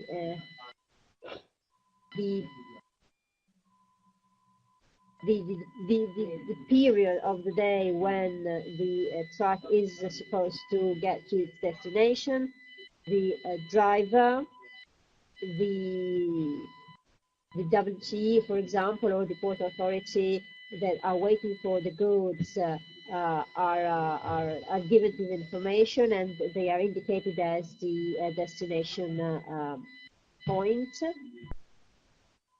We can also already check the data of the driver and of the truck and of the goods, and then here there's the matrix and code related to the container, and the information relating to the ISO container. And all these information are based on what is envisaged by the Port of Genoa. These are collected and organized in order to be given to the actors in the port that are waiting for the goods, and they can then understand if the export of these goods can be done. And then on the UIRNet system, there are a number of data that are exchanged with the iPort system.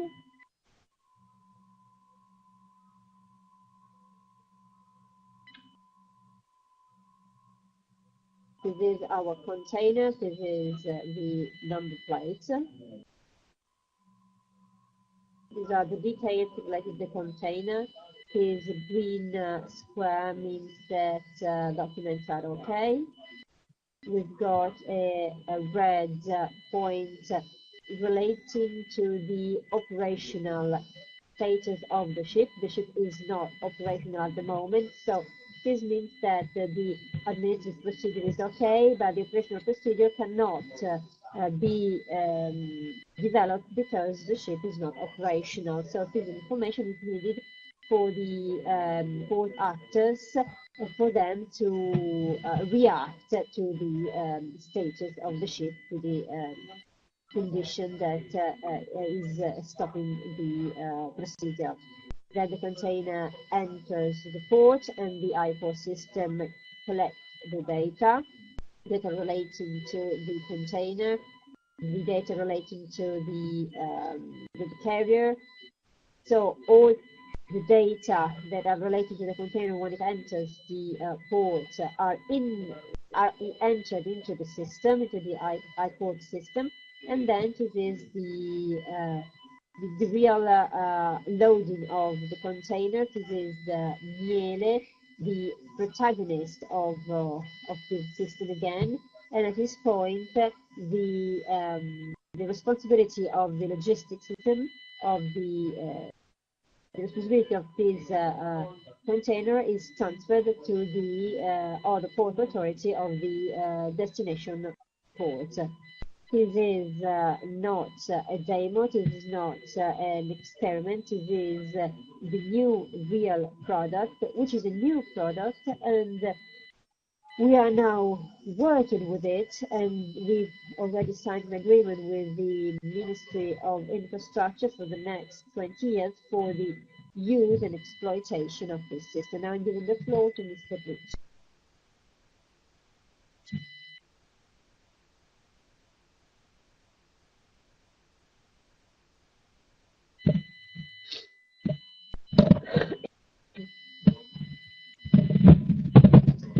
Good morning, everyone. We will be quickly here, but just to integrate the next part of what Bassi engineer just showed us. The aim is to give a track of the logistic flow of exportation from coal to Genoa and then Busan in Korea, or vice versa. This to make advantage of an agreement which was signed between the Italian Transport Minister and the Korean government. This agreement confirms with, among others, the participation to an international project, MIELE, where China, Japan, and Korea also participate to track the ship container all over the world. So Italy and MIELE especially are the gateways for Korea. What is exactly MIELE? MIELE is, among others, a project developed in 2010 and was aimed to implement and define the 1065 directive, which defined what the European port will be after 2015. The main characteristics will be that this port should be receiving information only in digital format and structured format as well, and also in one unique moment. So these will all replace the current ship formality, which are a very wide environment. And it also aims to complete a directive, what the IMO is doing now, internationally speaking, at world level, by defining a world standard, by using this file form. The implication at port level is very high one, because all the public administration, the port can receive information 10 to 20 days before the ordinary arrival. For example, if you take a ship from Korea, the information can be provided by Bozzo in Korea, or at least a part of them could be, and they also can be provided in progress. So the main function of MIELE is to be interoperative and engineering the interoperability. It's something bad actually, because the big problem is when we are trying to make two different systems communicate between. Usually it comes with a third new system. MIELE system is actually to regulate this babele and try to use the existing standards also at international and ports level. These also comprehend a European layer to make the 5 countries communicate among them, not only limiting to the business administration information, but also to business information. So to make use this standard information in business to business, also inside a platform which was developed to resolve problem inside the business administration. The 65 director asked the port to communicate with the existing European system, like the custom and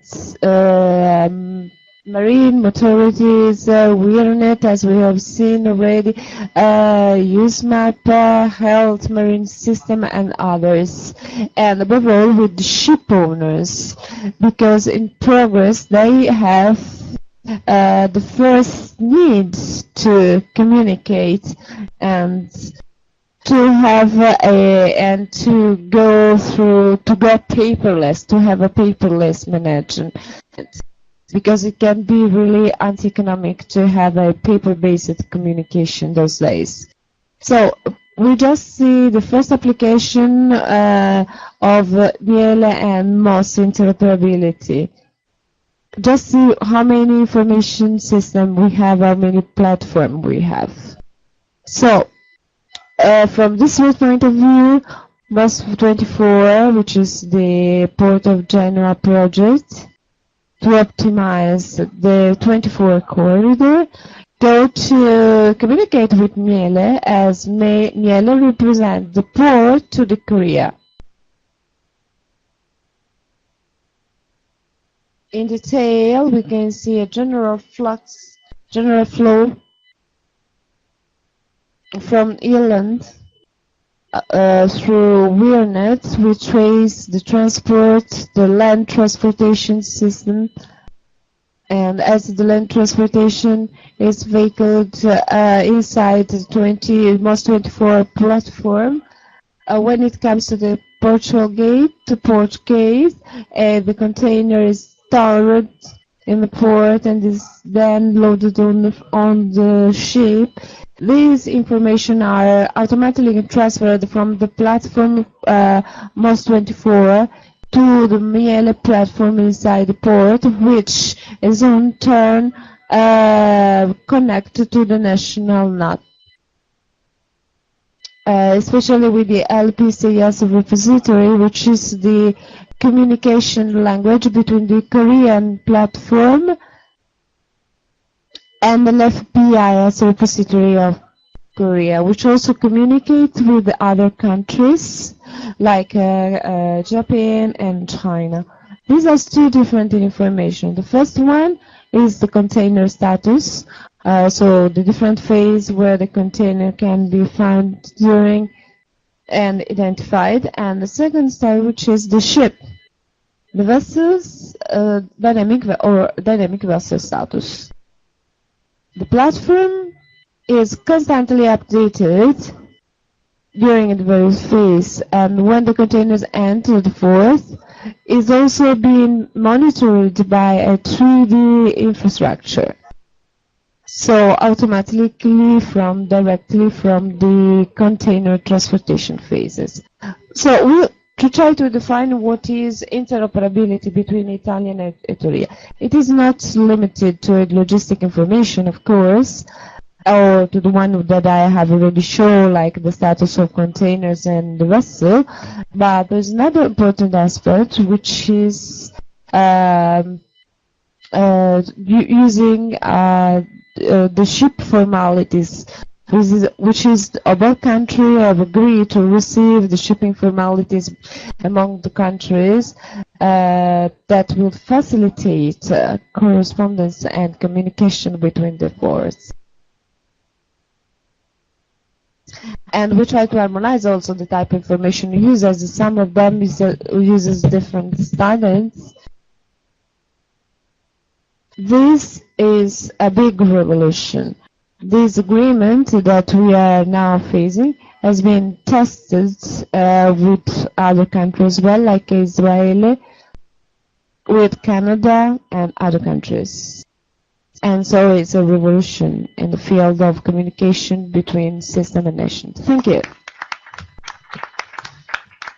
Bene, ringrazio. Grazie per questa presentazione. Brevemente volevo sottolineare, come è scritto nell'ultima slide, che l'accordo tra l'Italia e la Corea coinvolge sia il porto di Genova che il porto di La Spezia.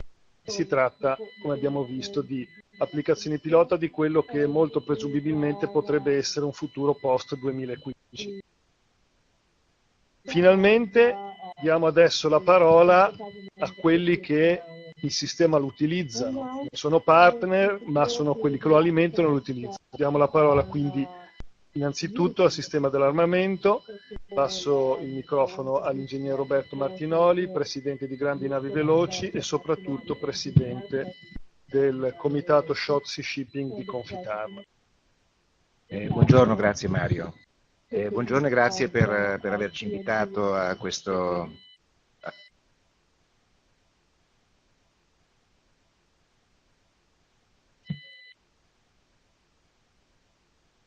We are really important to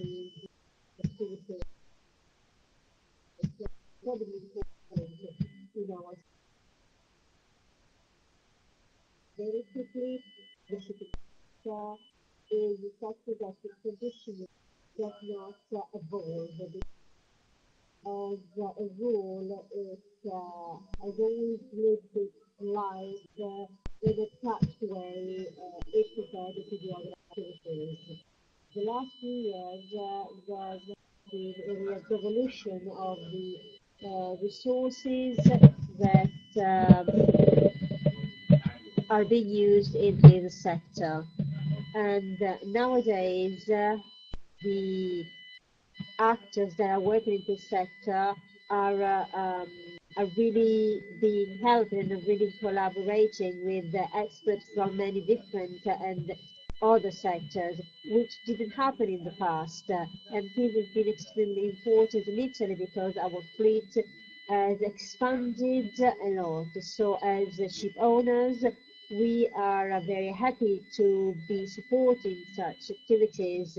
Here in Genoa, with the Accademia del Mare, are developing a number of initiatives that have been extremely fruitful. We have organized training courses for onboard personnel, but also training courses for high-skilled onboard personnel, or training courses for people working in ports and on land. And all these people have attended our courses and have been incredibly interested, so they've been incredibly successful. So automation is needed, and the developing of a world in which information could be exchanged easily well, this is incredibly interesting, and we want to be part, and we want to support these initiatives as well as we can. A number of traffic lines could come here, could end here, but in Italy, well, conditions are often difficult, and we hope that the development of these systems could help us to increase the traffic that ends up in Italy, because we are here in the center of the Mediterranean Sea, and we witness goods that in order to get here are forced first to pass through North European ports. So I hope that this system will increase the volume of traffic that ends up here without passing through Northern Europe. And well, I think that all these issues are based on a common ground. That is, this is a common interest for everyone, and there's a common point for everyone. That is the environment, which is incredibly important, the protection of the environment, and the savings that we can make linked also to the environment are extremely important. So if we manage to save money on fuel, well, then that's good for us, even for the economic aspect, because, for example, 40 cents are always spent on fuel when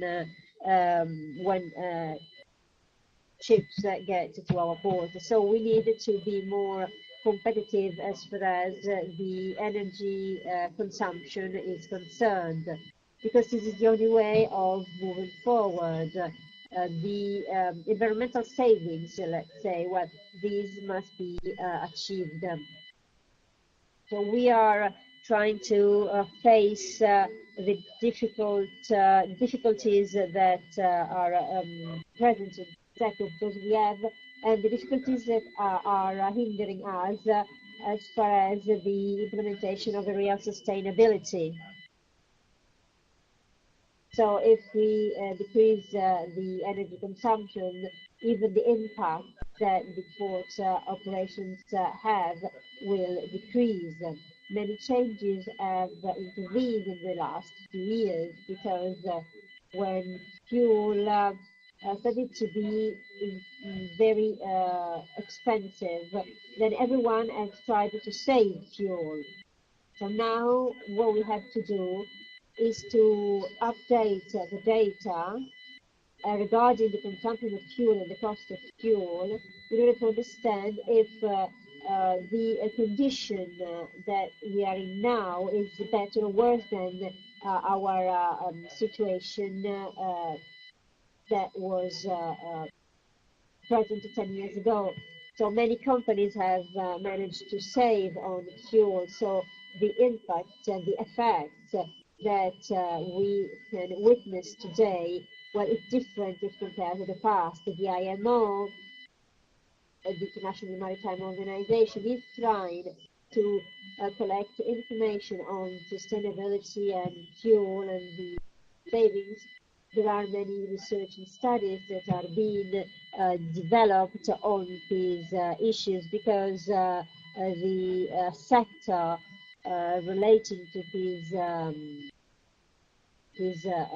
issues has really evolved and developed and found new and innovative solutions. So there's the possibility of making the maritime transport safer, and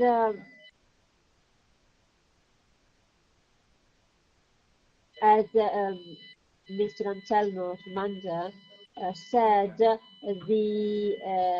research and projects that the European Union is developing do include many actors of the sector. They have been working on these issues to change things.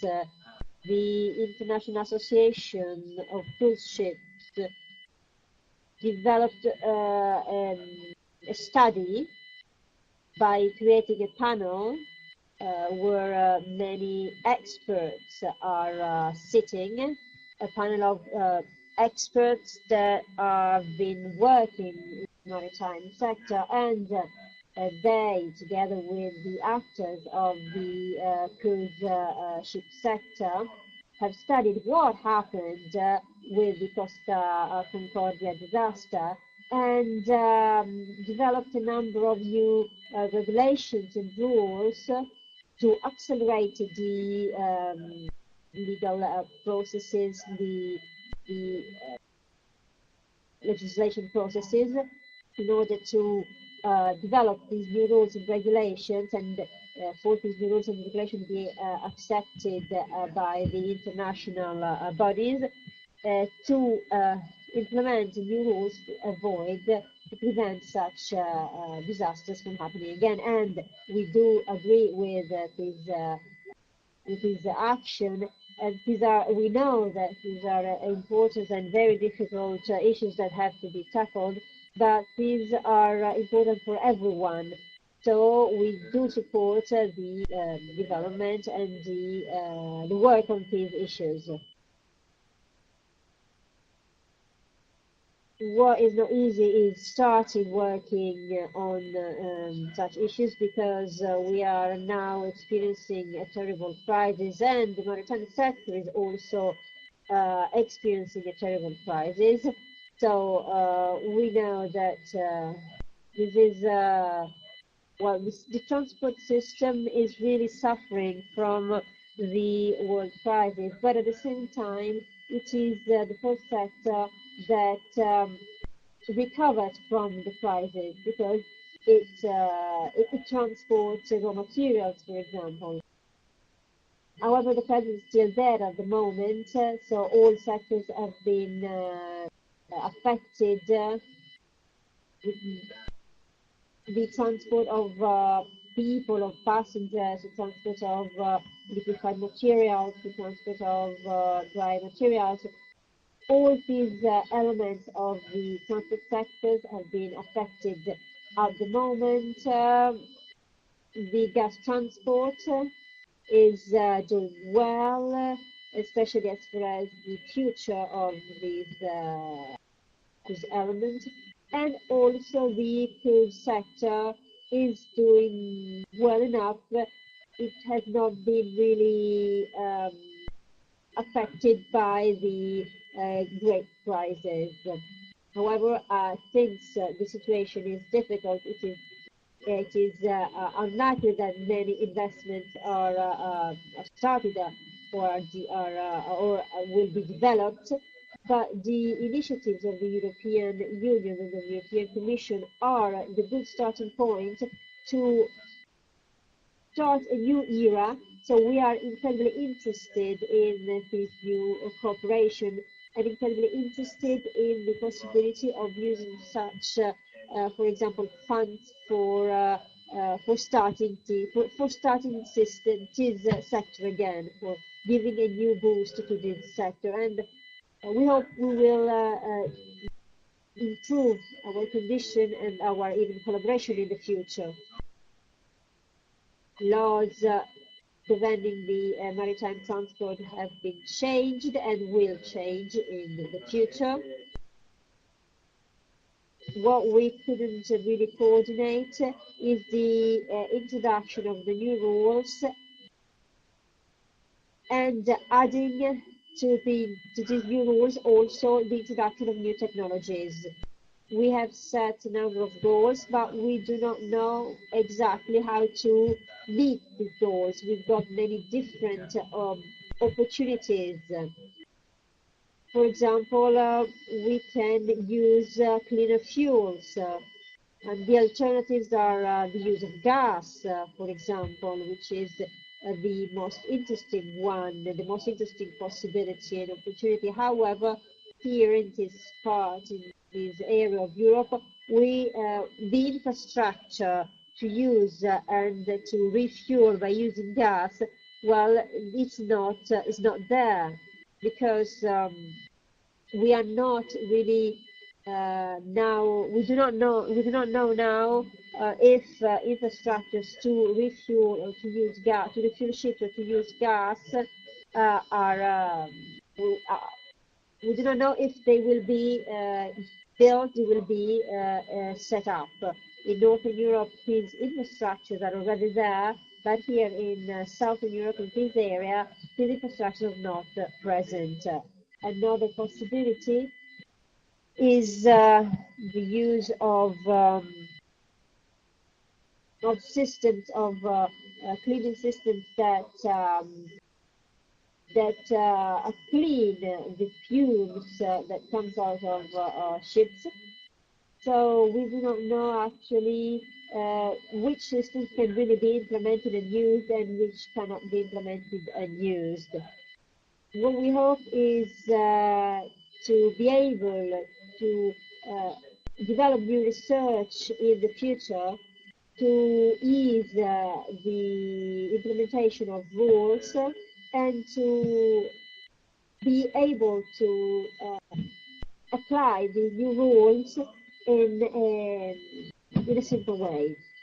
And then, as for the new rules and regulations, we got to take part into process of implementing these new rules and into the process of disseminating the knowledge on the difficulties and problems that have still to be solved. So what we have to do is to really commit ourselves to take part into these activities related to the new rules and regulations and the information, the dissemination of information. Project of the Motorways of the Sea is a very important project, which has been considered as incredibly interested by us. Number of initial projects were started, but they were not developed over time. So the initiatives, well, weren't useful in the end because we couldn't develop them, but we just started them. The Motorways of the Sea, the project and the initiative, well, Italy, maybe it was one of the first countries that really took part and took part in this initiative and supported it. Maybe we were distracted. I mean, we really didn't took care of this initiative at first, but now we really want to take part into this new initiative, the initiative of the Motorways of the Sea. And I think that the training programs, such as the one here today, are extremely important. We've got to develop them. And then we've got to inform the carriers of these new systems, of the new norms, of the new regulations, and how to manage these new regulations. In Italy, the transport system is based on a very complex set of rules. So we've got to explain, especially the small carriers, how to manage these sets of rules. And we've got to explain them how these systems work and how our users use these systems and how they can use and exploit these systems at best.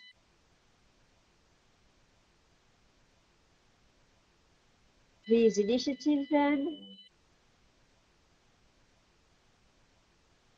are a very good opportunity that are really welcomed, especially nowadays. We've been mentioning the fact that ships can be connected to the land network when they are at berth. So they can use the land network for port activities. This can be maybe changed because what is difficult is connecting a ship to the land network that has not been developed for this kind of service. So what we need is updating the land network. And this is especially true for carriers that maybe do not need so much energy as, for example, passenger ships or cruise ships. So this is another activity that can be really developed in our ports. at the moment, these ships are not able to connect to the land network. But if the system is developed, is changed, is updated, then, well, this could become another activity that can be developed and another service that can be offered by our ports. But what we need is a new set of investments in order to update the system. This could be a good advantage for us, for the ports. And this could be good for the economic aspect, but also as far as the creation of new jobs is concerned. However, the problem is how to start. We do agree on the need of doing this updating of implementing the new systems, because this is useful and good for everyone. Grazie, adesso passiamo la parola all'industria cantieristica. Thank you, and I give word to the shipbuilding industry representative, the president of the Assonave, which is Professor Paolo Rotti. Thank you, everyone. I wish to thank you, Liguria region, the Commission, to be here, especially this part of the Commission, which is very close to the maritime world and this industry. I prepared a presentation that I'm going to use it for you to show you. I will use in part because very much has been already said. For what concern me more is this statement of Jose Anselmo, which was very interesting. That a world without clean fuels, no, and also no corridor without clean ships.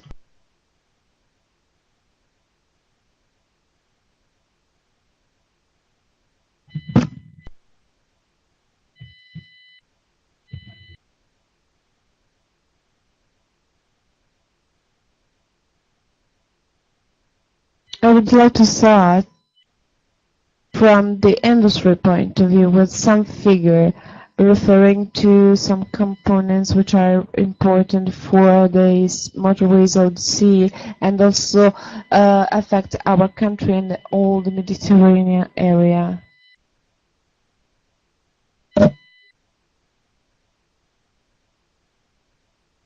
Okay, we start with some figures about the fleet age. In Europe, we have a ferry float of 607 with an average age of 19 years, and a specific situation in the Mediterranean area, which has the major part of this, with an average age of 22 years, and a component of ships which have more than 10 years, which is particularly old, 123. In the Mediterranean, mostly serve a great deal of our fleet. And this is the most significant point from the environmental point of view. And in terms of seriousness for what concerns emission, and thinking about Mr. Engineer Martinoli said before, and efficiency, about energy inefficiency of these ships. So on board this profile, we have a huge potentiality for recovery.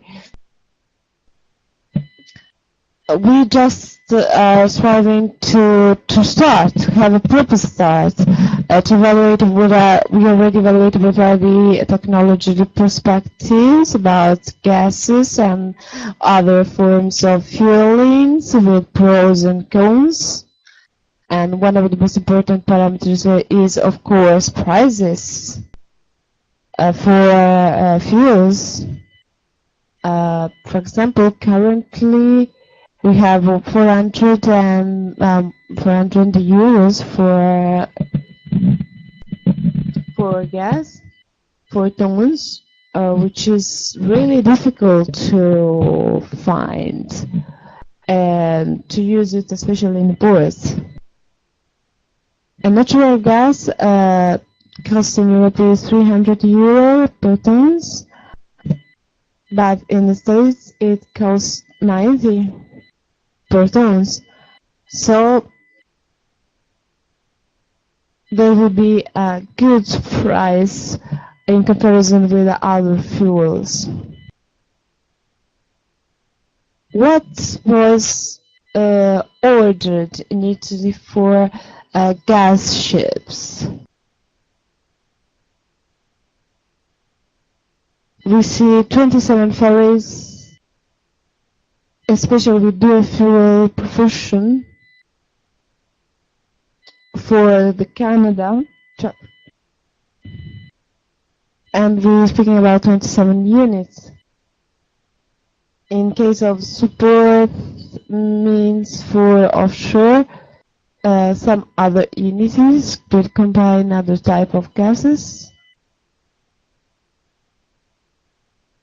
The major part of the order are related to the northern countries, especially Norway, where they are really doing an effort combining private and public to reduce the cost of the switch to gas, or like Finland,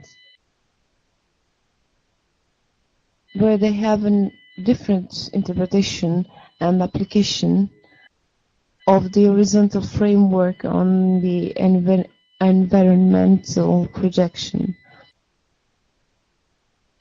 Gases is put in practice only in the areas where they have area seca restraints, especially. What is just a major routine is the main bottleneck is uncertainty about the gas price in the long term and lack of infrastructure, not knowing where and how they will be positioned, and the lack of specific and harmonized safety guidelines, and both for the application and interpretation. And about the storage rules and the rules for the gas use on board, all these regulations are evolving, and so they also require research and development and training on the other parts.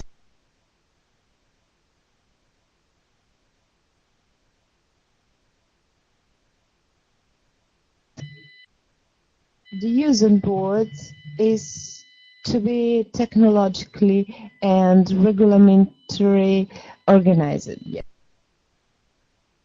There are a lot of practice, a lot of work to be done in order to allow this kind of use, and we are really in a very first stage, and the volumes, as they are very low, creates really a high price. So at the moment this system is not very profitable. So this is a weakness of the system, and which require system answers. Our industry should invest in research and development and work with suppliers, ship owner, and logistic company to find proper solutions. But a lot is to be done by the world, by politics. But the finance as well should prepare some specific instruments, both for the ships and infrastructure, in order to resolve this problem. Our industry, for what concerns the research, in addition to what has been done and what is undergoing, has launched a number of projects. Here we have two German projects.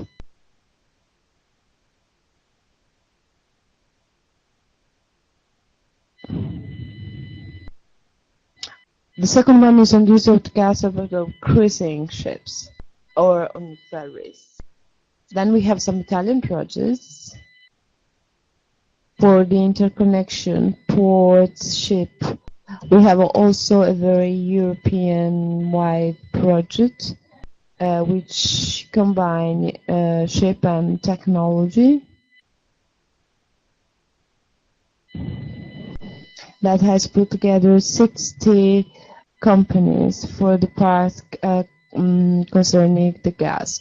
We have studied the use of gas fuel tank, vertical one, in case of ferries, and a possible use in ships.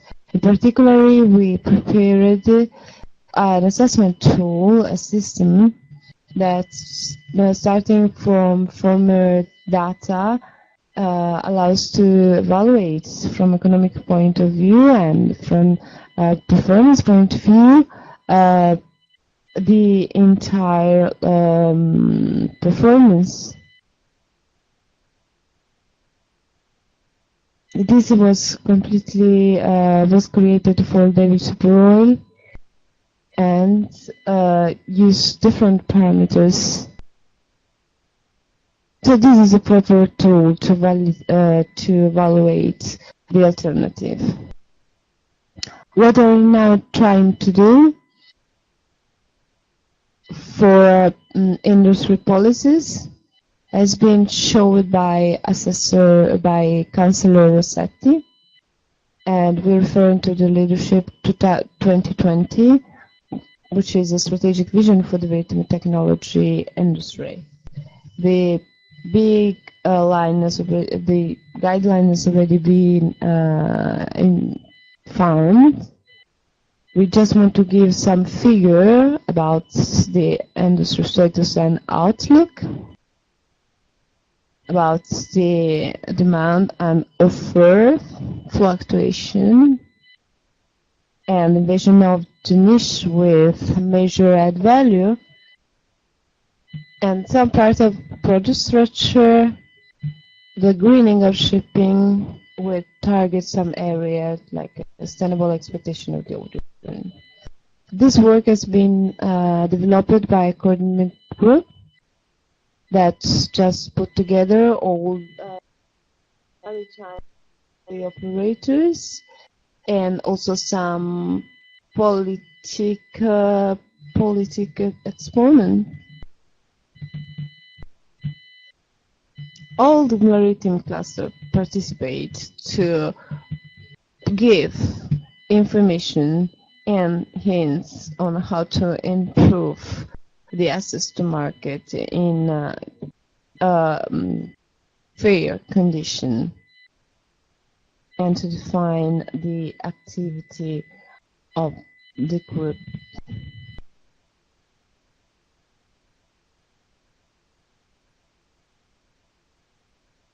We also search for improving the condition of the agreement to realize, also giving particular information to the maritime industry. We have problem with IPR of technology escape to other countries, and we also have some specific problem for the components like forged or less quality, bad quality components. This is what concerns the finance, the access to finance, which require more interest from the European Bank of Investment for improving liquidity in markets and providing sustainable guarantees and new funds. But these recommendations have not found yet any realization and development in real terms.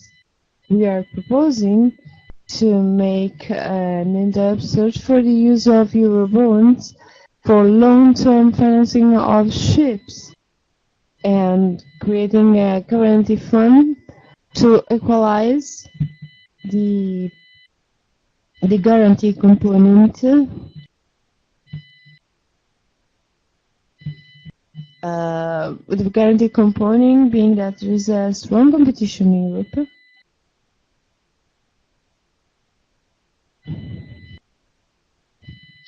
In research and development, they're trying to set up a combination of public and private capital in order to make use of regional funds and create new projects. We're talking about shipyards, university, research center, and so on. And lastly, a better use of the regional funds to diversificate into different market segments, especially for smart specialization strategies, which are now undergoing and are putting us to a formal exercise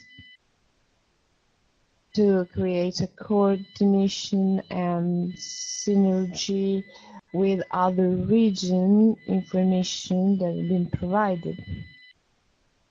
So to create an optimized framework to target the funds. For what concern employment skills, we're talking about mapping. Mapping of the training institution, especially referring to new technologies and question we have already briefly talking in this today, especially about gas. February 20 was introduced by the Italian Commissariat, the final report, and we're waiting that the document that was introduced to the Competitive Council is going to be an implementation plan, an operational plan, so that you can see leadership as a starting point for a new policy.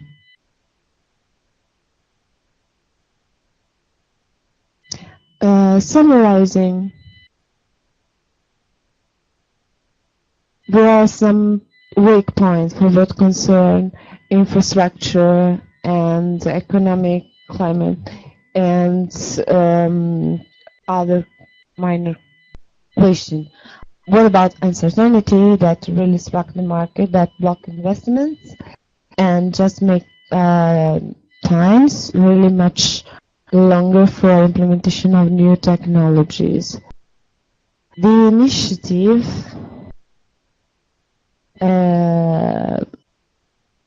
are really welcome by our industry. We have already talked to the shipbuilders about what we have already talked about what can be talked about. What is the toolbox that we need in order to sustain the maritime transport and the shipping? Maybe it's not enough. Who's going to make the first step? Let's see this example, one of many that comes from Korea and China as the states that provide framework, political framework, and funds sustaining industry in the introduction of innovative technologies. Also, Professor Oliveira talked that Korea and China are really investing a lot, and all the Chinese government is investing in the shipping and shipyards. So when we have this kind of systemic question, it's true that some specific initiative can give some advantage, but if Europe, and this is our thesis, can't realize that some problems are to be dealt without any second thought about the state's help, because otherwise Europe is going to be left behind. So the other country need to invest but the presence of the public capital, public funding, is a guarantee for the industrial policy, which in Europe should be not ashamed of.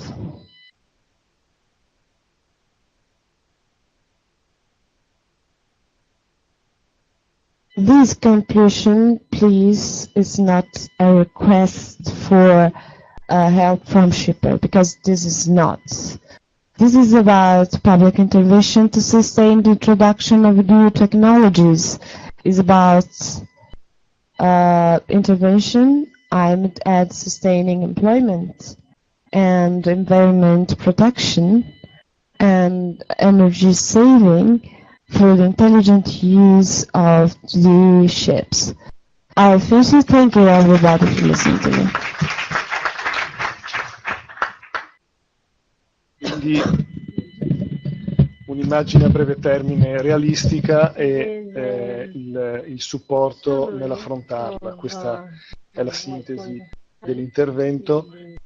Volevo approfittare della presenza dell'onorevole Cofferati qua per chiedergli se poteva dire due parole sulle attività che si stanno svolgendo a Bruxelles e sul punto di vista che sta portando avanti.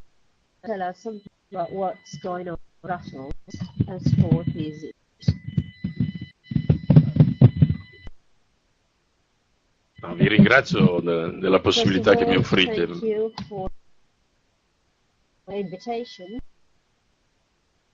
So I'd like just to dwell on points, starting from, well, the work that I've been doing in Brussels. I was a rapporteur for the TNT as for the internal market, and then I took part with Mr. Lotti into the working panels developed by Mr. Tajani for the reform of Leadership 2020. As for TNT, my opinion is, well, my opinion is that there are three issues now. One is relating to Europe and the other two are relating to the member states. TNT is a very ambitious project. It is a project that is accepted and acceptable by everyone. It proposes a new system for transport. And it is a way of looking at the future without forgetting the links among the many carriers. There are two important issues. First of all, an issue related to the European Commission, and then the commissions that are working on specific issues. As you know, TNT is subdivided into two timelines, let's say.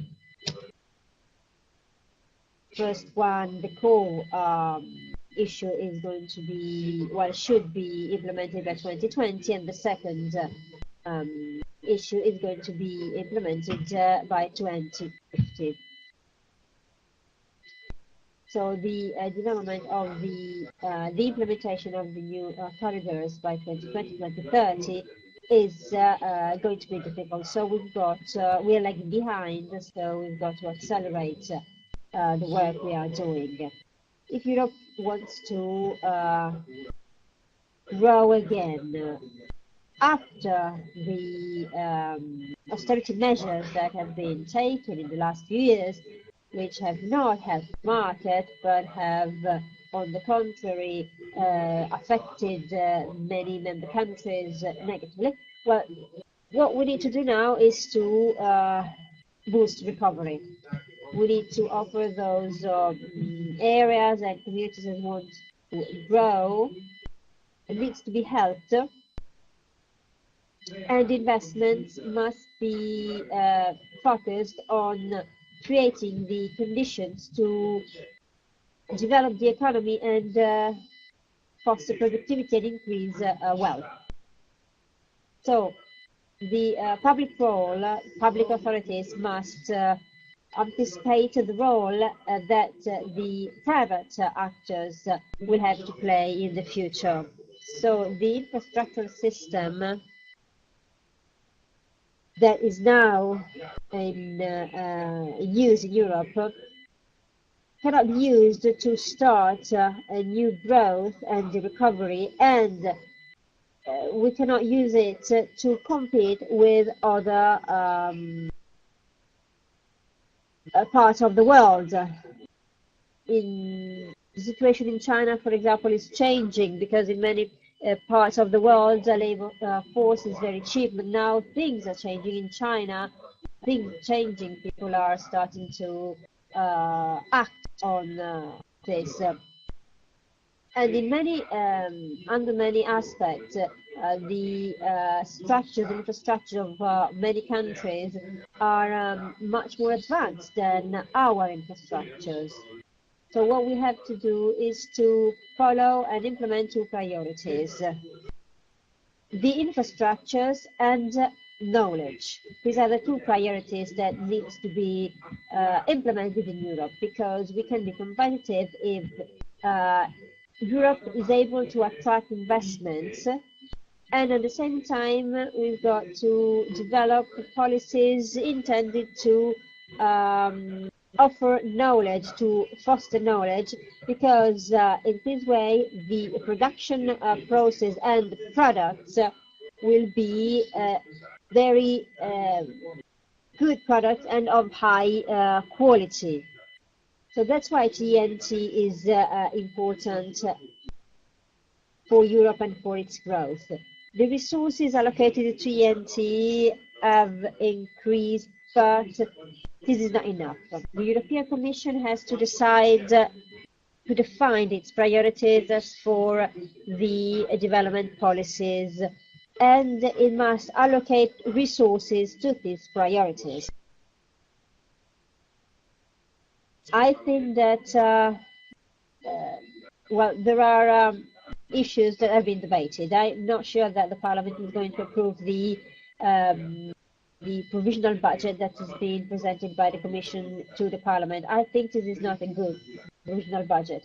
I think that we've got to, we can and we've got to do better. This is not, however, what I'm here to discuss. The problem is that our system has less and less resources, and we do not know which priorities are at the top of the list. And we do not know the resources where they have to be allocated. The Commission is not telling us the allocation of resources to which priorities, to which issues and initiatives. So many projects may not be implemented because of lack of resources. As for member states, well, they keep working on their own transport system, and they do not think that their transport system must be integrated into the TNT project. They think of the transport system as a system detached from the overall European transport system. They, for example, try and integrate portions of the TNT system into their territory, into their system. And on the other hand, they do not really take into consideration the specificities and peculiarities of their own territory. So within TNT, the TNT project envisages the high-speed train between Alexio and Genoa, but there's no the high speed train between, for example, Milano and Genoa is not envisaged by TNT. So this will be good for tourists, for example, but businessmen or companies and businesses will not be helped to move between Genoa and Milan. So what we need is a good and sensible politics related to the infrastructures that needs to be developed to interconnect Italy and Liguria to the European network. As for the Leadership 2020 project, it's been a very interesting project, and the commissioners who took part into this project, Mr. Tajani, Mr. Barnier, well, I hope they will keep working on this. And the procedure has been based on the proposal which was then debated by the stakeholders that took part into the initiatives. Because if there are many people, the debate can be more fruitful, and if you can find common points and you can develop a common ground, well, you reach a better solution. But if there are differences, well, in any case, you can get to a common agreement, to an agreement that has been reached by the different points of view. So if these contents and the proposals are implemented in a positive way, then many solutions will be found. And then the national governments must work and act together with the European Union. We cannot ask private enterprises to start working on a market that it's not there yet. This new market must be organized. So what we need to do is really finding the resources needed to develop this market. Let's say we need to develop Eurobonds, but I'm afraid that we are lagging behind here again.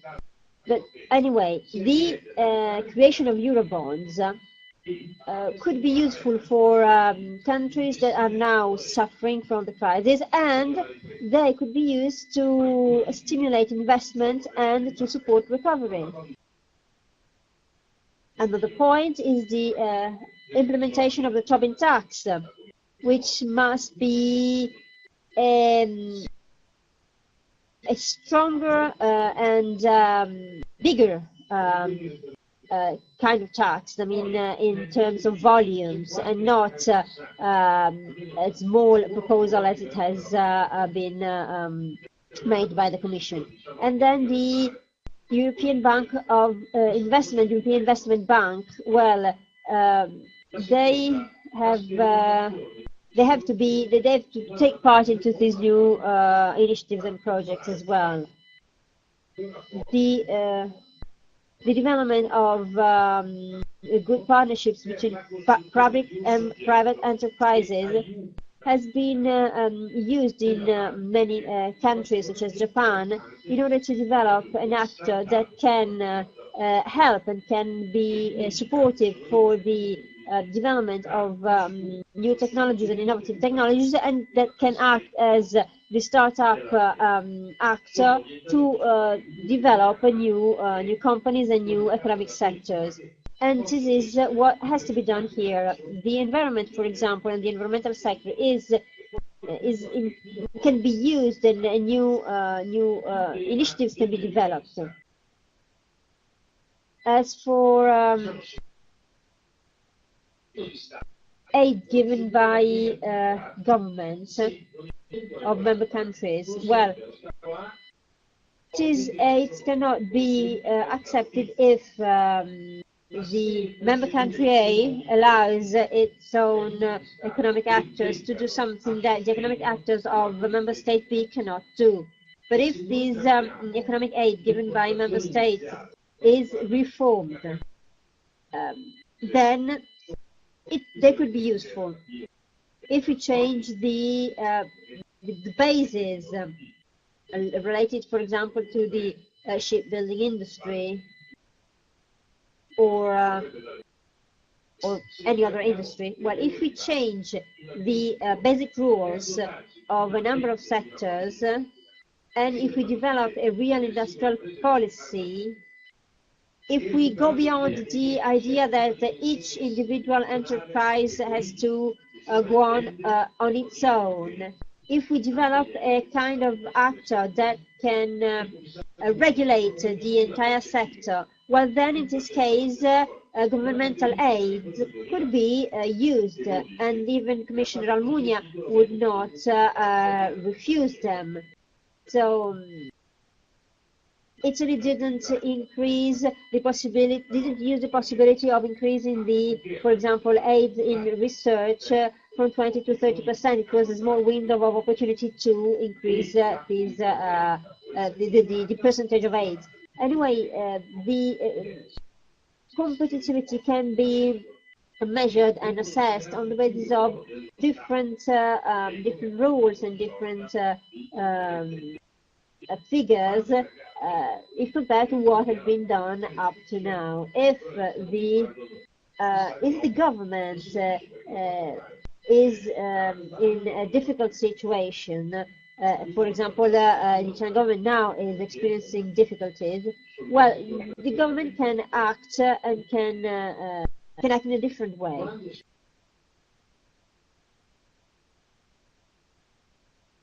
The environment is a priority, and in many sectors this is repeated every month. So when we deal with the environment and we think that the environment is a priority, we need to take into consideration the fact that a ship, for example, is to be, yes, retrofitted or refitted, but we have also to take into consideration the fact that a ship can be, let's say, dismantled, disassembled, because we've got to do that.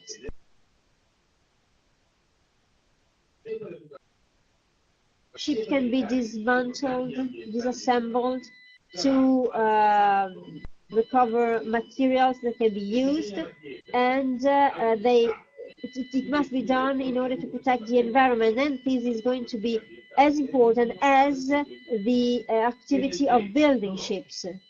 So we need to ask member states, we need to ask government to help the sector that that must work on the dismantling, disassembling of ships. And I think that this issue must be tackled now. I do not know when it will be really implemented in reality, when this new sector will be developed properly. Anyway, we will discover how to do this. Bene, adesso abbiamo qualche minuto per un po' di dibattito e quindi vorrei aprire il foro per commenti, richieste di chiarimenti sugli argomenti che abbiamo trattato questa mattina. Ricordandoci che il convegno di oggi è finalizzato al training e alle sfide future del settore.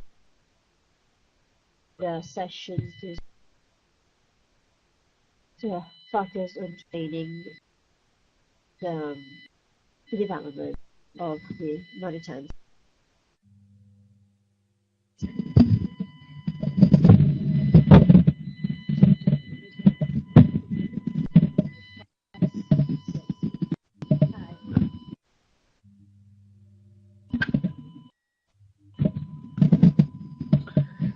I have a specific question concerning the new policy on Trans-European Network, because we have seen this morning many relationships, many projects, many initiatives linking Europe with the rest of the world. In this respect, the actual TEN-T framework is a bit limited in cooperating with other countries in terms of funding, and the interconnection between the Trans-European Network and the rest of the world, it is clear since this morning that it's quite relevant. So my question is, what kind of new approach the transport European policies is developing in order to support a bit more the cooperation with countries out of the member states?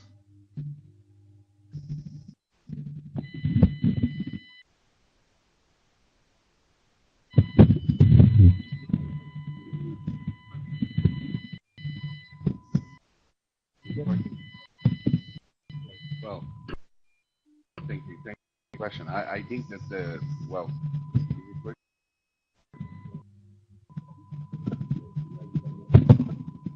like this. Yeah. Well, I think that there is a change. There will be a change.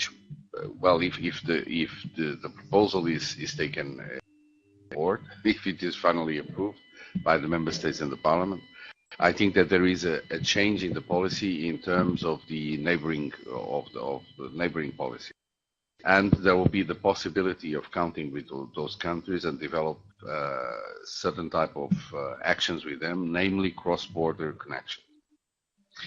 The only problem that we have for the moment is that there is no possibility of, and there will be no possibility of developing infrastructure, say, for instance, in the ports of the Maghreb or any other ones, but supporting the activities, that is fully possible. And in connection with that, I've been involved in the MOS and also in the Black Sea connections, and the idea is to push those countries to develop. So this will take place now in middle of this year and in the third quarter of this year for both Mediterranean countries and Black Sea countries. So the idea is to try and develop a mirror image of the European network, of the European core network, that would guide the first connections between Maghreb and Mashrek countries and Europe, and the same thing applies to the Black Sea. This is totally contrary to what has been done so far, which was to try and identify links. So the idea is that we should define what are the key points. Those will define what are the logistic accesses for both countries, and of course then develop horizontal issues that are fundamental, like logistic information.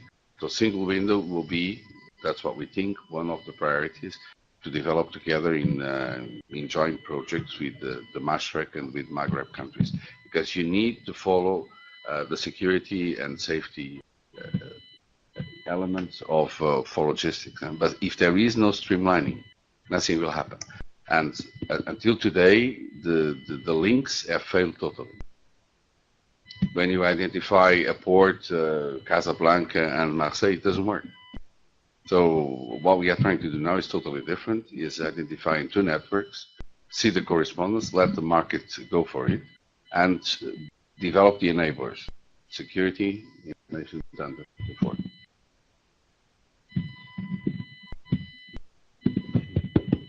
Capocaccia, Istituto Internazionale delle Comunicazioni. Capocaccia, a question to our friends from the European Commission. It was said this morning by Martinoli, the Italian Motorways of the Sea program started in 2004, and then for 5 years we had a doubling of the traffic through Motorways of the Sea, up to from 2.5 to 5% of the total traffic was moved from the road to the ships. Now that was done with an instrument which was called Ecobonus, and that instrument was in some period of time, it was felt by the European Commission that it was a good instrument, and some of the countries like Spain and France were willing to adopt it, change the name, but basically adopt it. Now I understand that in our country we have a problem. We cannot finance the Ecobonus anymore. But I understand that we have also a problem with the relationship to the European Commission, since it turns out that somebody claims that it's against, it's a distortion of competition, and it's a kind of state aid approach. And I would like to join what Cofferati said before. Well, it's a distortion if it's not applied uniformly. What is applied uniformly is not a distortion. It's an incentive for multimodality, which is really our. So I would like to have a comment there.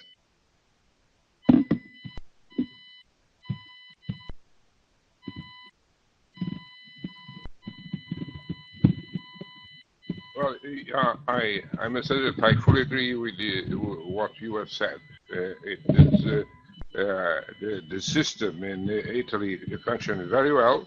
I took acquaintance with the system, and I proposed several times to enlarge the scope of this and not be funding by Italy, but by funding by the European Union, changing the name because of the need to enlarge the scope, changing from Ecobonus to Eurobonus.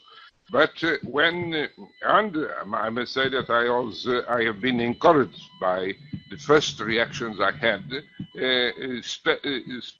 especially because of the good Italian experience.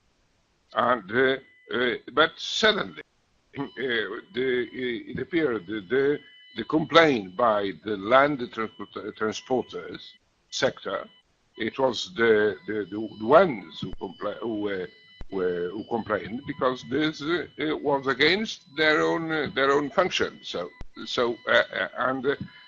when complaints, you know the functioning of the institutions in Brussels. Everything goes well when there are no complaints. Once there is a complaint, everything stops to analyze the relevance of the complaint. The state of the art is this.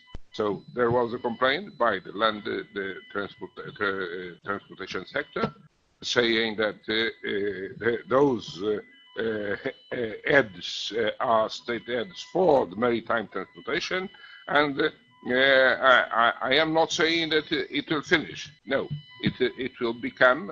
It is a typical situation under analysis. So it is under analysis what the system which I very much support. Just one thing is that we had the view that we needed to come out just of the uranium and take into account all the different standards that existed in Europe. So the idea is that we are trying from Professor Oliveira already replied from the political viewpoint, but from the development viewpoint, what we wanted to do is to promote a project involving North, South, East, and West, where all the standards, all the regulations that were favorable to the environment, and all the environmental measuring standards would be at European level. So because the transparency was something that was not really very much existing. There was a case that had been studied for Italy and very well. But it could not be just transposed to Sweden or to Germany or to another place. So what we are trying to do is create the support, try and assess environmental standards that are acceptable in European terms, so that nobody can claim that you are using a standard with uranium and that's totally different. And once and if we manage to establish these, and there were different systems coming in, it will be important if the system, Italian system or European system based in the Italian system is to prevail, then you need to have the whole shipping industry behind it. Because if the whole shipping industry is behind it, it certainly has much more power than the forces that are against it. And as Professor Oliveira said, well, this is a problem. What we need to know, once we have the enablers, is if the sector is in favor or not, on a very clear way. Then yes, we do it. Just a brief comment about it, as we are the operators of that system. We are now discussing about a sort of a subsidy that was put in place back in, what was it, 2006, I guess, the first time. And we are still debating today whether or not certain subsidies that were supposed to be given between 2006 and 2009 are or are not available any longer. And we don't have another solution. So I think that the way the world is today, we can't be in 2013 discussing about a provision that was in place until 2009 and nothing since has happened. And we still have some sort of uncertainty about whether or not there will be another eco bonus. In the meantime, I see that the institutions are very active in imposing new legislations without us being able to understand what the total balance will be. So, I mean, I think that what the operators are looking for is to have a little more stability and understanding of what it is. Then they've always been adapted to anything that came out, but at least let's see what the future is giving us, and let's have, I mean, some sort of rule will be very beneficial for us to understand on how to move forward. This is a big problem for us.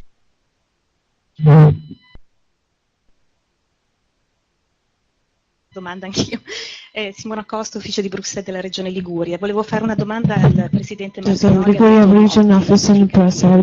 Oggi sono presenti al corso circa 19-20 laureati che hanno aderito a queste iniziative che seguiranno il corso durante tutto l'arco della settimana, fino alla settimana prossima. Abbiamo visto durante la giornata, abbiamo discusso di tutto quello che le autostrade del mare, le opportunità possono offrire per diversi anche operatori. Come vedete l'evoluzione dell'aspetto formativo in futuro? Cioè che tipo di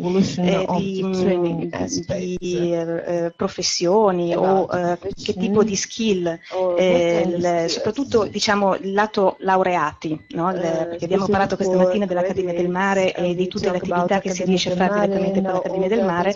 Sarebbe anche interessante vedere invece dal punto di vista universitario, post-universitario, cosa può essere interessante.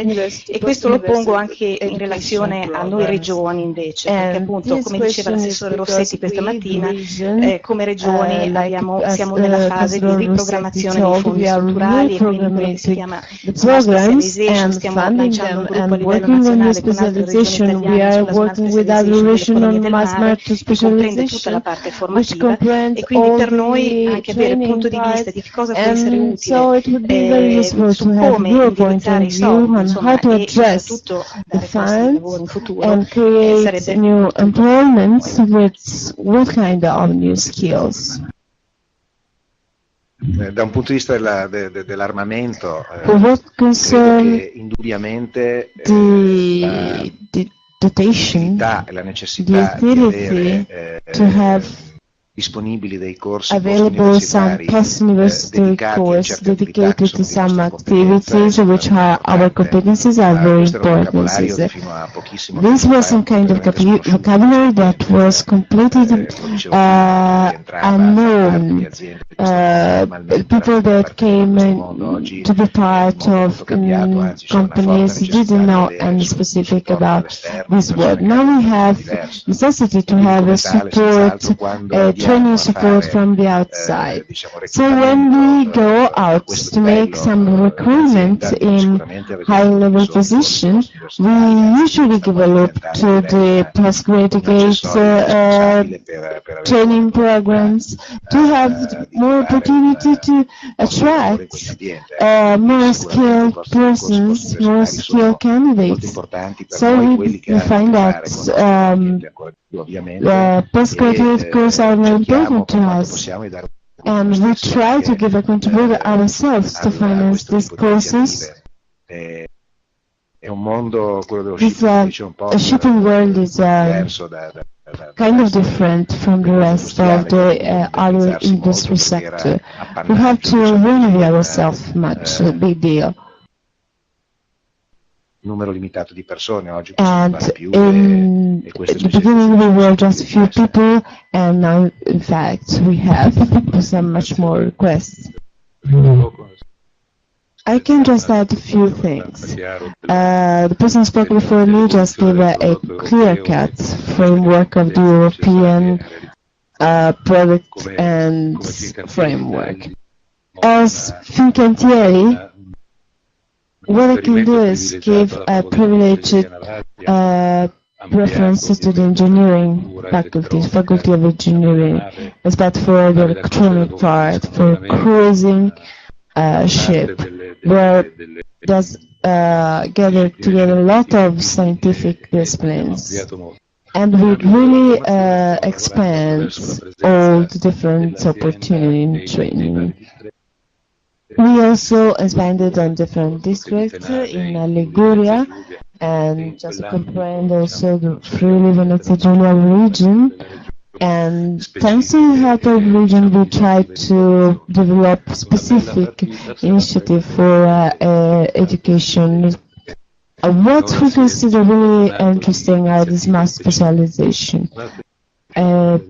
They should give the opportunity to give an organic framework at national level with common objective and grants and tool to give more interesting preparation. Sono Conterno, qui I'm Mr. Conterno. I represent the other Ligurian district about the integrated system. I'm referring to Professor Podenzana about the distinction of the professional figure in this industry. Spero che oggi ci sia qualche degli assegnisti I nostri che prenderanno dal 7, diciamo così, servizio nei laboratori. Lo dicevo perché nel piano operativo del distretto SIT c'è un tema che si chiama le organizzazioni complesse, e le organizzazioni complesse erano state mutuate proprio da una conoscenza approfondita del mondo del cantiere allora e la costruzione di una nave e quant'altro, che però si è evoluta in quello che avete detto anche voi, la nave, ma vista come intero arco di vita, dalla concezione con tutte le tecnologie, ma poi sino alla sua alienazione. Ecco, lo dicevo perché nella specializzazione regionale a cui ha fatto accenno Simona Costa sarebbe importante riuscire, in questo momento non so ancora come, però unire quello che si è sentito stamane, ma poi con Mario Dogliani di MIELE ne aveva parlato a lungo, e avevamo trattato sempre come distretto, ma come aziende, diciamo in integrazione ovviamente col distretto delle tecnologie del mare, l'aspetto di come la tecnologia, di come la conoscenza dei processi, di come il know-how che c'è in questa regione possa essere, diciamo, valorizzato sia da un punto di vista formativo, ma per la generazione del nuovo.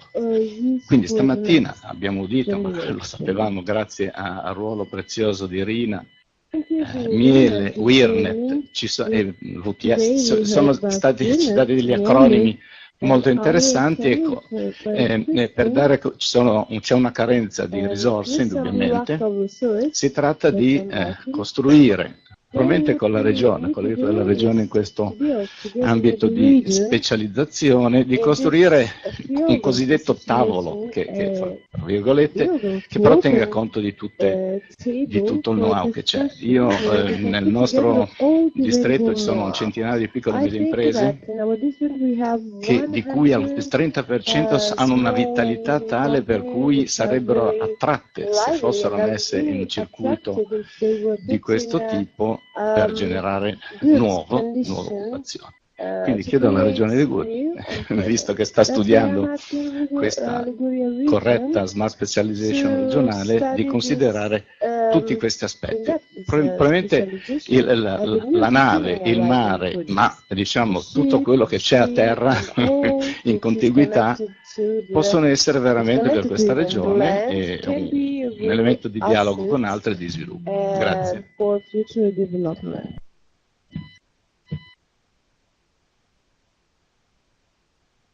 Grazie, e adesso passo infine di nuovo la parola al professor Valente di Oliveira che vuole trarre qualche conclusione. It is not a conclusion because the session was very rich and it is not time to make conclusions. It is to underline some of the things which can be connected with behavior of the organizations and to make a justification.